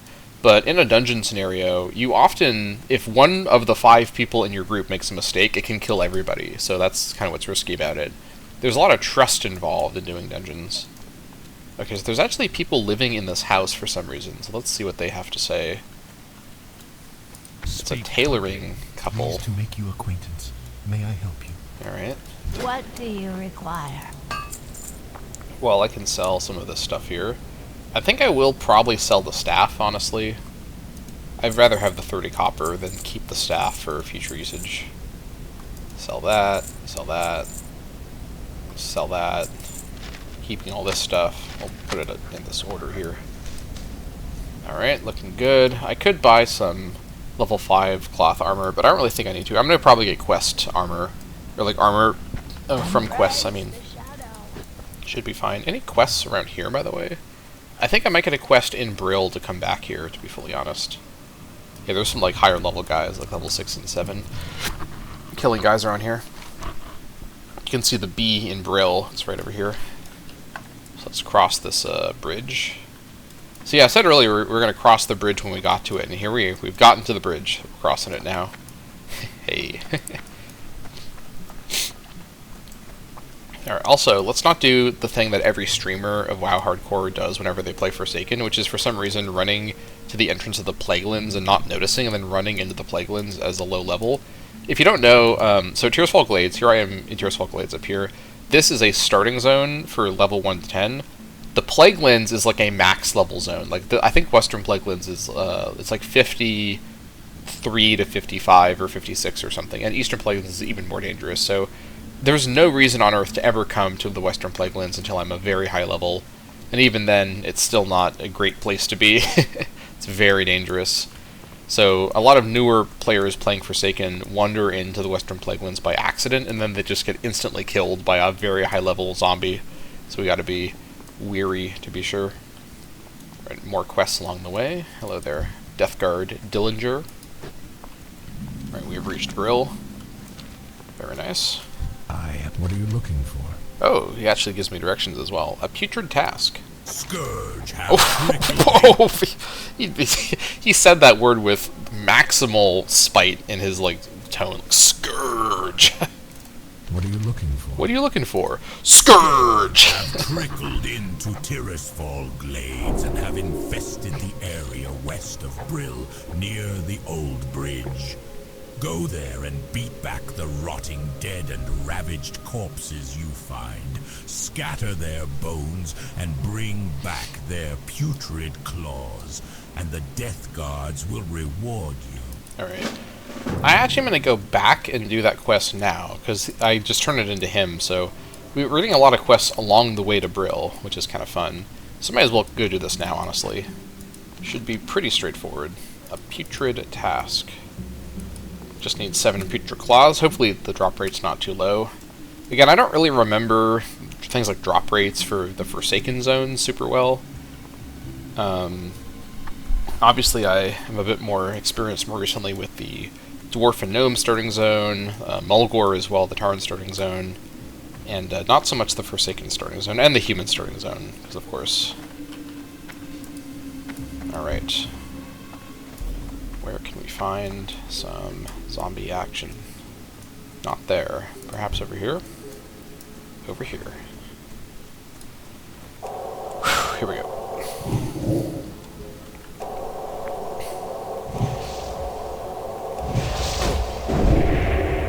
What was that? Okay, I don't know what that was.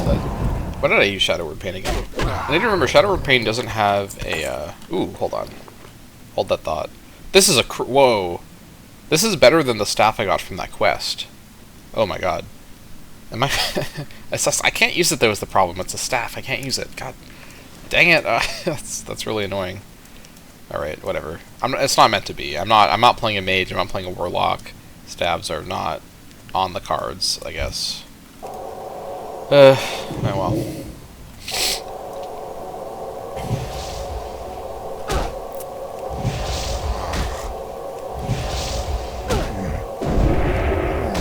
Was casting some sort of spell at me or something. It's not very clear. Let me check my combat log. What was he doing? What happened? How about this? Oh, disease touch. Ooh, okay. Am I resisting the disease part, or is there not a disease? I sure hope he's not going to give me a disease. Getting a disease right now would not be ideal. I don't have a lot I can do about that except for out-heal it. Ugh. Alright, well let's just play it safe. Oh god, please stop resisting. There we go. Oh, there we go. Critical smite to make up for it. I'll take it. I'm already starting to feel the difference in power level here as the enemies are getting a higher level. I need to get my level 6 spells ASAP. Don't want to wait too much longer. Alright, let's just proceed carefully. Wait for this guy. You. I'm gonna get you. Or I guess I'm not gonna get you. Damn. Alright, never mind. That priest got to him first. Alright, we'll go for this guy over here.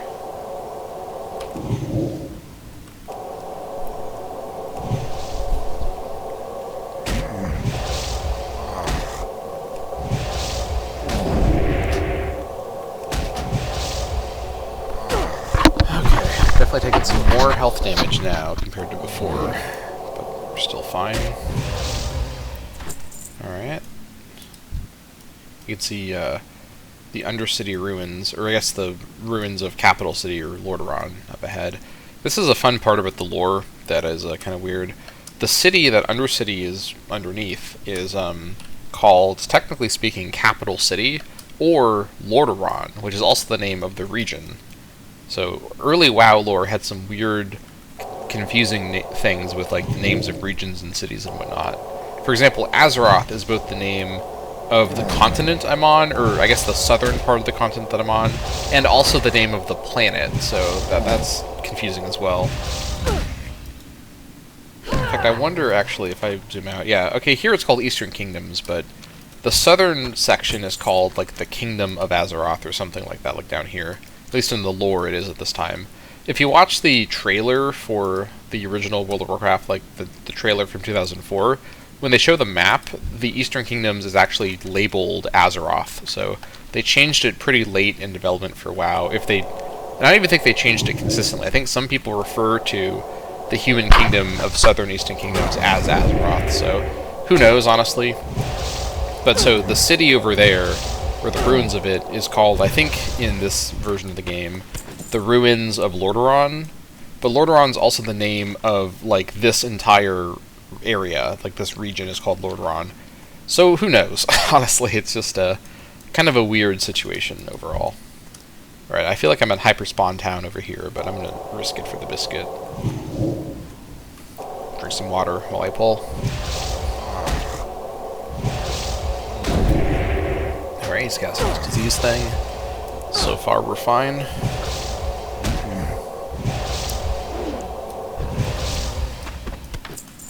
Short bow. Ooh, okay. Nothing I can use, but let's not pull at 50%. You dingus, what are you doing? Let's wait. We're just gonna wait. We're still, while we're below level 10, we can recover quite quick, all things considered. Any spawns around us? Don't think so. Don't resist me, please. Don't like that so much. No, stop resisting me, please. Running out of mana. Alright. Bonk him to death. Hey, level 6. Alright. Now we can get some new spells, and I think you're going to have enough for all the spells. I sure hope so, at least. If not, we have to start making tough calls about which spells we leave for later. Massively important is some better damage spells, because Smite is starting to really feel a little underpowered for these guys. So can I have their like percentage thing show? Is that possible? Possibly not, actually, in Classic. I'll check that after I finish this quest while I'm running over. Actually, I'll check it right now while I'm thinking about it. Where does it say? Probably interface?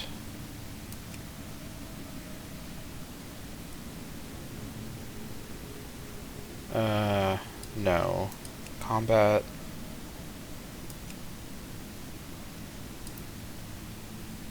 Controls? No, that doesn't make sense.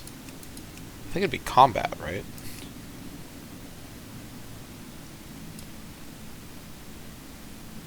Where does it say this?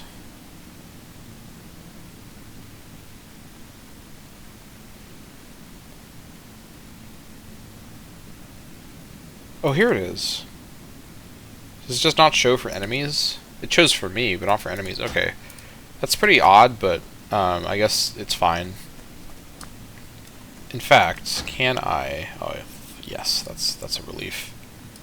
Alright, I'm going to change my frames around. Without having the edit mode of retail to do this, this is a little awkward, but I'm going to just, for now, put it kind of down here. Actually, no, it's not going to work. Let me think. Let me zoom out as far as I can go, just for reference, and look. Oh, let's not go. Oh, let's not go down there. Holy crap! That's death down there. Is that a 20 orc rogue? What the? Alright, whatever. Stand right here. Zoomed out. Use that to line up. Maybe, let's see here, something like this. It's a little in the screen for my tastes. Let's see here. I don't like having a grid to base this around. Let's just kind of eyeball it. Something kind of like this. Take this down a little bit up. Ah, it's so bright. Holy crap! Sorry for the brightness here, but this is helpful to see. So slightly off. All right, I think this is fine. This is fine for now. This isn't great, but this is okay. Did she just kill all these guys? Holy crap! Damn, these like non-Forsaken players coming over here are absolute chads. Alright, let's see how this feels with, yeah, I'm gonna be able to read the health a lot better. I mean, I guess I have the nameplates on, so that is helpful, but I'm able to see the dots and whatnot here a lot more easily. Alright, please. No putrid claw for me. Alright. Alright, I'm gonna adjust these a little bit further.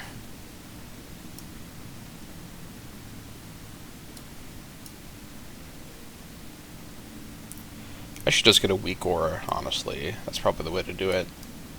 But this feels like it could be okay.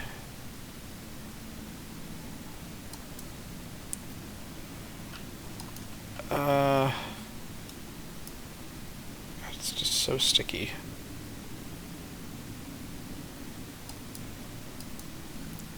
I think this is fine. No, you know what? I'm just gonna reset everything. I'm gonna attend to this between episodes. I cannot. No, please lock that. I cannot get this to work quite right here. So I'll figure that out between episodes. Next episode we'll start with a better UI situation worked out. It's totally fine.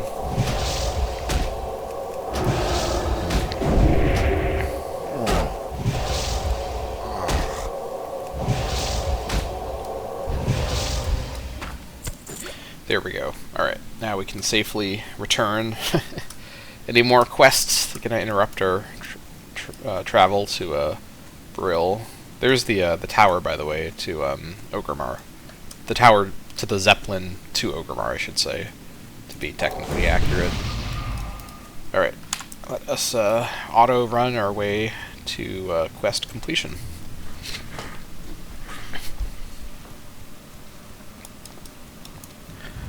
Alright, well, so far so good. This has been pretty fun so far.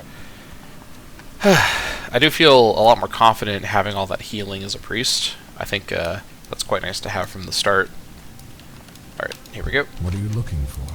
What would you ask of death? Have you completed the task with which I have charged you? Do you have those putrid claws? Well done. I regret not being there to see you smash those undead into rotting pulp. 1 full silver for that. That's actually kind of good. The mill's overrun. The Scourge are trying to form a base at the Agamand Mills. If they do, then they can stage further attacks within Tirisfal. The orders have been given. The Scourge and the mills must be destroyed. Go to the mills, collect notched ribs from Rattlecage and Cracked Skull soldiers and blackened skulls from Dark-Eye Bonecasters. To get to the mills, follow the road west. After crossing the bridge, take the next fork north, then keep going north. When you see windmills, the battle will begin. Alright. This is a crazy quest reward, by the way. 4 silver, 50. Yeah, this is going to be a tough quest. We're not going to be in a position to do this quite yet. Yeah, in fact, I suspect... Let's see.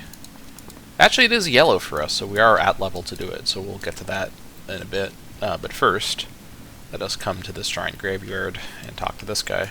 The shadows beckon. Where is that useless abomination? Either you have what I need, or you'd best get out of there, or you best get out there and find it. What's this? Gloomweed? I've no need for gloomweed. That mindless mass of flesh is out there picking daisies and convincing the lady knows how many dupes like you into doing the same. No offense. Very well, you're here now, and that's all that matters. Since I'm not going to bother to try to explain things to that abomination, how about you collect what I really need? Doomweed. So you can see the predicament that I am in, adventurer. That thing is out there collecting the wrong weeds. I'll make it worth your while to gather what I need. Bring back to me enough doomweed and I'll give you a suitable reward. It is my understanding that they like to plague the flora near the mass grave site, to the north of the Brill graveyard. Hurry and be mindful of the gnolls in the area. Oh boy, I do not like gnolls. They are actually quite dangerous in a hardcore, because they run at low health, they call over allies, they tend to stand around in big groups, and they chase you forever, it feels like. So we'll be dealing with that in a bit. First, though, let's finally head into Brill proper. This is a pre-Cataclysm old Brill, which I actually quite enjoy and have a lot of nostalgia for. Let's talk to this guy as well. Be good. The Dark Lady has put forth the challenge. 'Tis up for us to meet it. Trust no one. Deathguard Simmer sent word that you were going to provide me with some much-needed reagents. Were you able to gather 10 pumpkins yet, Pearly? You have performed your bidding well, young adventurer. You are proving yourself to be quite an asset to the Dark Lady's army. Oh, thank you. Harmless pumpkins, right? Or so it would seem. If we are to defeat Arthas's advances from the north and the human infestation from the south, we need to start realizing the full potential of our gift of undeath. With a little ingenuity, a simple pumpkin becomes an agent for our Dark Lady. This pumpkin, laced with my latest formula, will prove to be quite a treat. Yet another Scarlet Zealot has been captured and is being kept in the cellar of the Gallows End Tavern. Take this pumpkin to the fool. Lady Sylvanas has called upon the Royal Apothecary Society. The Dark Lady believes our knowledge, coupled with the newfound magic, will provide the key to Arthas's demise. She has challenged us to concoct a new plague, a plague deadlier than any ailment on Azeroth. This new disease will bring Arthas's Scourge army to ruin. My studies show that the blood of beasts might prove to be the key. Bring to me 5 vials of Darkhound blood so I can test my theory. He gives me Troll's blood potions for that. I don't know if I should be drinking those potions, but sure. It's nice to see a friendly face. I don't get much chit-chat from Apothecary Johann unless he wants something. He's been out of the grave too long. Someday I'll be like that, I hear. Creepy. Maybe by then I won't care. He's been out of the grave too long. Oh my gosh. There's like a lot of people in here. Pew pew lasers. Hello there. Alright, well, I guess if I want to go for Herbalism Alchemy, I could go for it here. I'll have to think about it a bit more. Here's the skeletal horses, the undead racial mount, and the very cool war horses that are super animated by evil magic. So that's pretty cool. What now? I can teach you the finer points of skeletal horse riding, provided you have enough gold to cover the lesson. And incidentally, the amount of gold that she's talking about is 20 gold, which is a lot of gold. Goodbye. On behalf of the Royal Apothecary Society, I am pleased to offer you the finest steeds available for the Forsaken. These beasts have endured trials and tribulations, as we all have, and now they too have emerged stronger and more resilient than mere mortal flesh would have had them destined to be. Please inspect them for yourself and see. Yeah, if you thought the training was expensive, the actual horses are very expensive. And, yeah, so 80 gold is an extreme amount of money, and the epic version requires level 60. I have to have gotten the training, and it's 1,000 gold for one of these guys, and that's 100% speed boost once you do get that, so... What do you require? Yeah, not going to be happening for a minute here. Alright, Executioner Zygand. We meet at last. The Scarlet Crusade is encroaching on our homeland. The foolish zealots do not realize that the loyal servants of the Dark Lady shall see to their demise. Our time. Yes, what do you want? Yes, this is very good. You've done well in obtaining this information, adventurer. Names of the officers in the Tirisfal Glades. Imagine the blow we could deal to the morale of those bloody zealots if we were to kill their leaders in one swift strike. Oh, so I like that he's riding the Warlock class mount for some reason. I don't know where he got this, but he has a... This is what's called the Fell Steed? I think this is the Fell Steed, the other one's the Dread Steed. He just has this for some reason, even though he's clearly visibly not a Warlock. Interesting. The documents Executor Aaron provided are just the break. Whoa. The way he started that sentence, he came in like he was doing a rap verse. The documents Executor Aaron provided are just the This is like the documents Executor Aaron provided. It's like a lyrical, mutual, spiritual rapper breakdown moment. The documents Executor Aaron provided are just the break we needed in our battle with the wretched Scarlet Crusade. We now know their exact locations throughout Tirisfal Glades. But the Death Guard has larger concerns. The Lich King's army grows in number each night. We need someone with initiative like yourself to drive the Scarlet Crusade to the grave. Prove to me you are capable of... Excuse me? Someone just interrupted this guy. The documents Executor Aaron provided are just the break we needed in our battle with the wretched Scarlet Crusade. We now know their exact locations throughout Tirisfal Glades. But the Death Guard has larger concerns. The Lich King's army grows in number each night. We need someone with initiative like yourself to drive the Scarlet Crusade to the grave. Prove to me you are capable of serving the Dark Lady by traveling west to the tower past the Solidon farmstead and slay 10 Scarlet Warriors. What was that at the end there? Yeah, he got cut off a little bit. He had a little gasping moment there. Oh my gosh. Alright. Let's see here. Alright, so let's see what's in here. Leather armor merchant. Hello. Hello there. Well, I'm gonna keep my linen so I can make, I need to do bandages, so that's, we keeping that. Do not seek Apprentice armor. Alright, What is smith. Ooh, I may want to buy this. Oh man.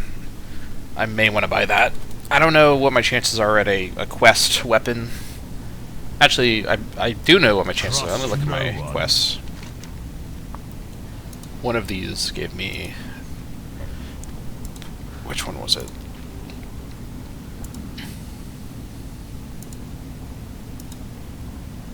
Is it this one? No. Maybe none of these gave me a weapon. Maybe I'm misremembering that.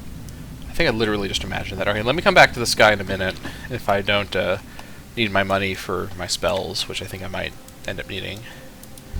Trade supplies, general supplies. What is it? Okay. Ooh. This is not a, this is an item she always has, I think, so we'll come back to that later.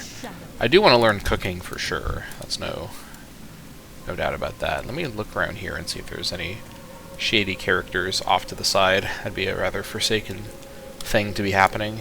I don't think so, though. Anybody over here? Nope.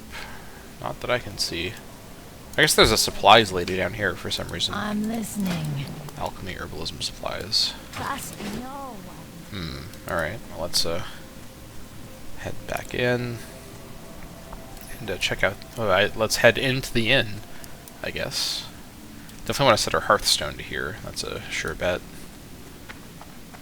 Gallows and Tavern. I can train you in first aid techniques. I do want to learn first aid. What is the music in here? What? What is this cursed music in the background? Can you hear that? It's like actual nightmare cursed music happening in the background. Trust no one. I haven't got all day. You got like the chime orchestra. What is this? What the fuck? What the fuck is this music? Why? I've never heard this music before ever. What the hell is this? This is some like some Dadaist music from 1920s Germany. Why? What? Okay, I'm baffled. I'm completely baffled. Alright, my bones are weary. Yes, yes, what is it? Why did I give her that voice? Yes, yes, what is it? The Forsaken, they certainly do have huge appetites. Make yourself at home. Yes, rest those weary bones. My name's Renee, if you need anything at all. Wait, did I read this letter? Oh, it's sealed. I can't read it. Okay. Oh, a letter? Wonderful news! I've been waiting on word from my dear old mother in Death Knell. Such a saint she is. I wonder how she's holding up. What? Too cheery? Not buying it, are you? Well, get lost then. It's really no business who the letter's from anyway. Go on, get lost. Come back when you've got some coin to spend. Loafer. Next thing you know, you'll be coming back to rest after a long day's adventure or some stupid thing like that. I like how, because all the different races have their own venture to the starting zone main town inn quest, and I like how the Forsaken one, she's like doing some shady correspondence with someone and she's mad at you for like that's just really funny. It's just the personality of the old writing is just so present, you know. I miss this so much. Alright, because it feels like these are characters in a world and not just the writers at Blizzard trying to share their real-world opinions with you through characters, right? Like, it just feels so much more genuine to a fictional setting. Oh, I have to pick a reward. Well, I know what my reward's going to be. Do not seek 17? Water? That's crazy. I guess I may as well go down here and talk to the Scarlet guy. Oh, we got two, actually. We got a captured zealot and a captured mountaineer. Interesting. Anything back here? No? Okay. Stay away, foul and unholy creature. May the light protect me. The Scarlet Crusade shall rid Azeroth of your... Oh, wait, is that food for me? I am so hungry. By the light, finally some food. Sweet, sweet pumpkin.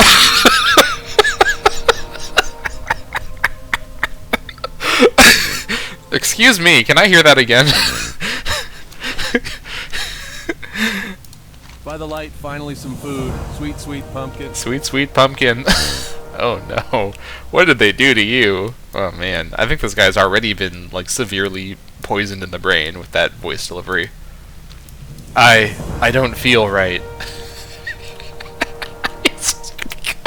He just became a ghoul instantly.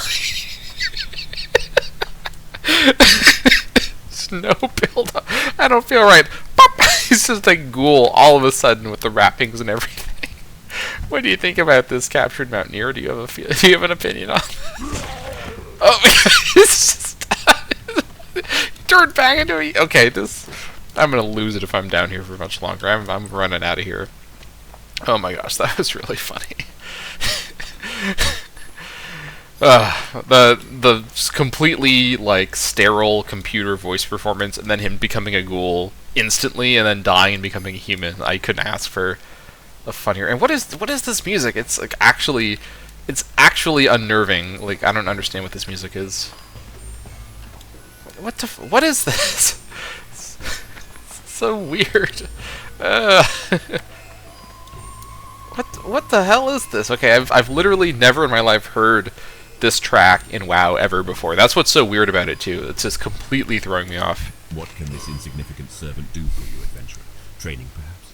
In favor of darkness. Finally, you've arrived. Your faith alone will not allow you to pass the trials before you, young one. A sense of urgency and some ambition will help too. Uh-huh. Our power comes from darkness and shadow, adventurer, but that is not your only role. You have acknowledged that there is merit in knowing the healing arts. This is wise, but before you can know the dark, you must also know the light, and for this I have a test for you. North of the cemetery is a wounded death god. Bro took a breath in before he said that next part. I have a test for you. he's about to, like, yodel or something. Damn. Sorry, I don't mean to, like, stop the dialogue, but I'm just reacting.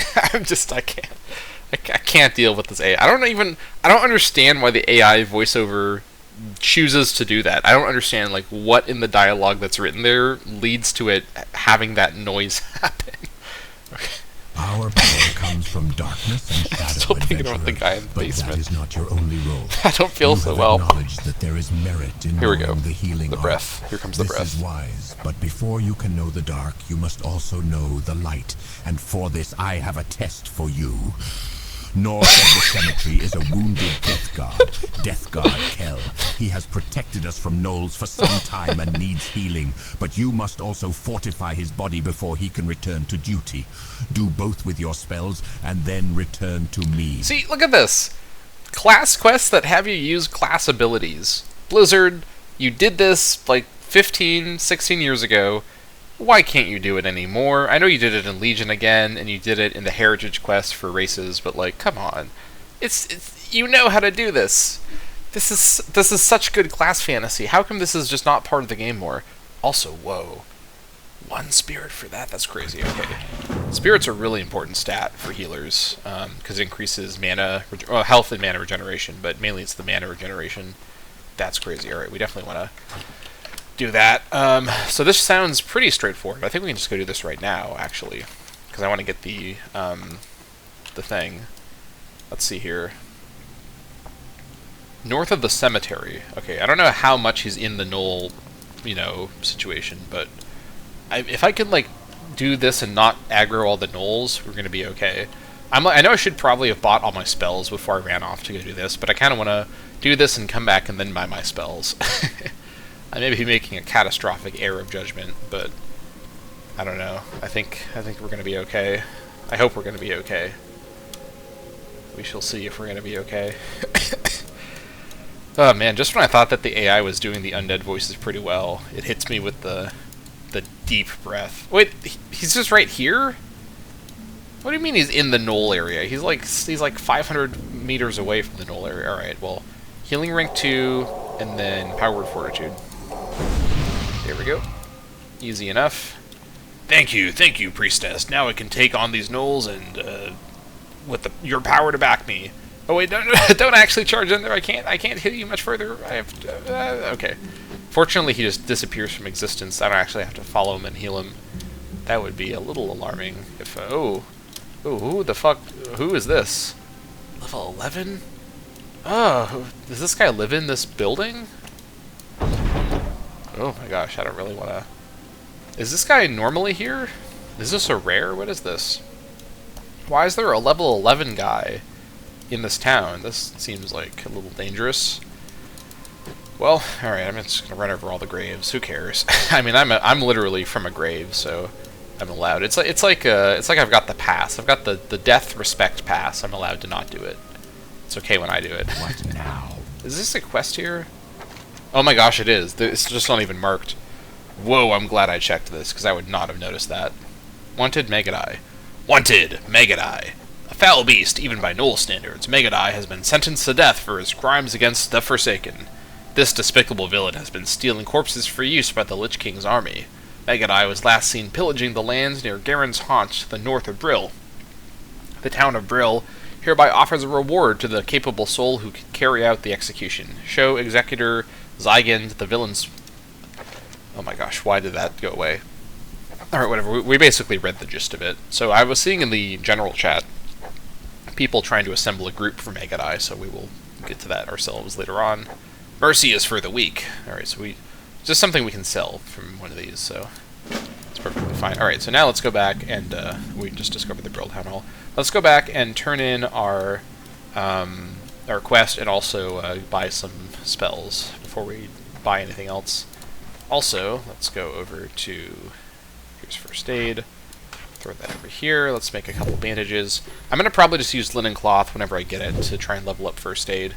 Keeping first aid, even as a priest, keeping first aid as high level as possible is really good for safety. Just because sometimes I'm going to heal between fights without using mana for all sorts of reasons. What can this insignificant servant do for you, adventurer?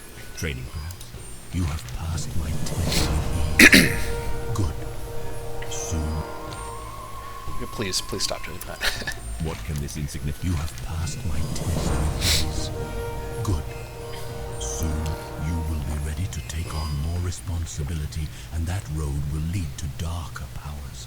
Powers that no adventurer of another race has. Take this robe as a symbol of your station. You have earned it. If you do not wish to wear it, then so be it. You may do with it as you will. I and others like us will always acknowledge you for what you've achieved in our ranks. Okay. Well, let's see how the drip turned out. Let's give it a look. Ooh, okay. I'm not sure how the...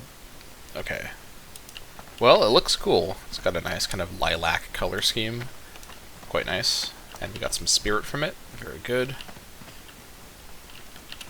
Alright, is there a cooking trainer here? I didn't see one.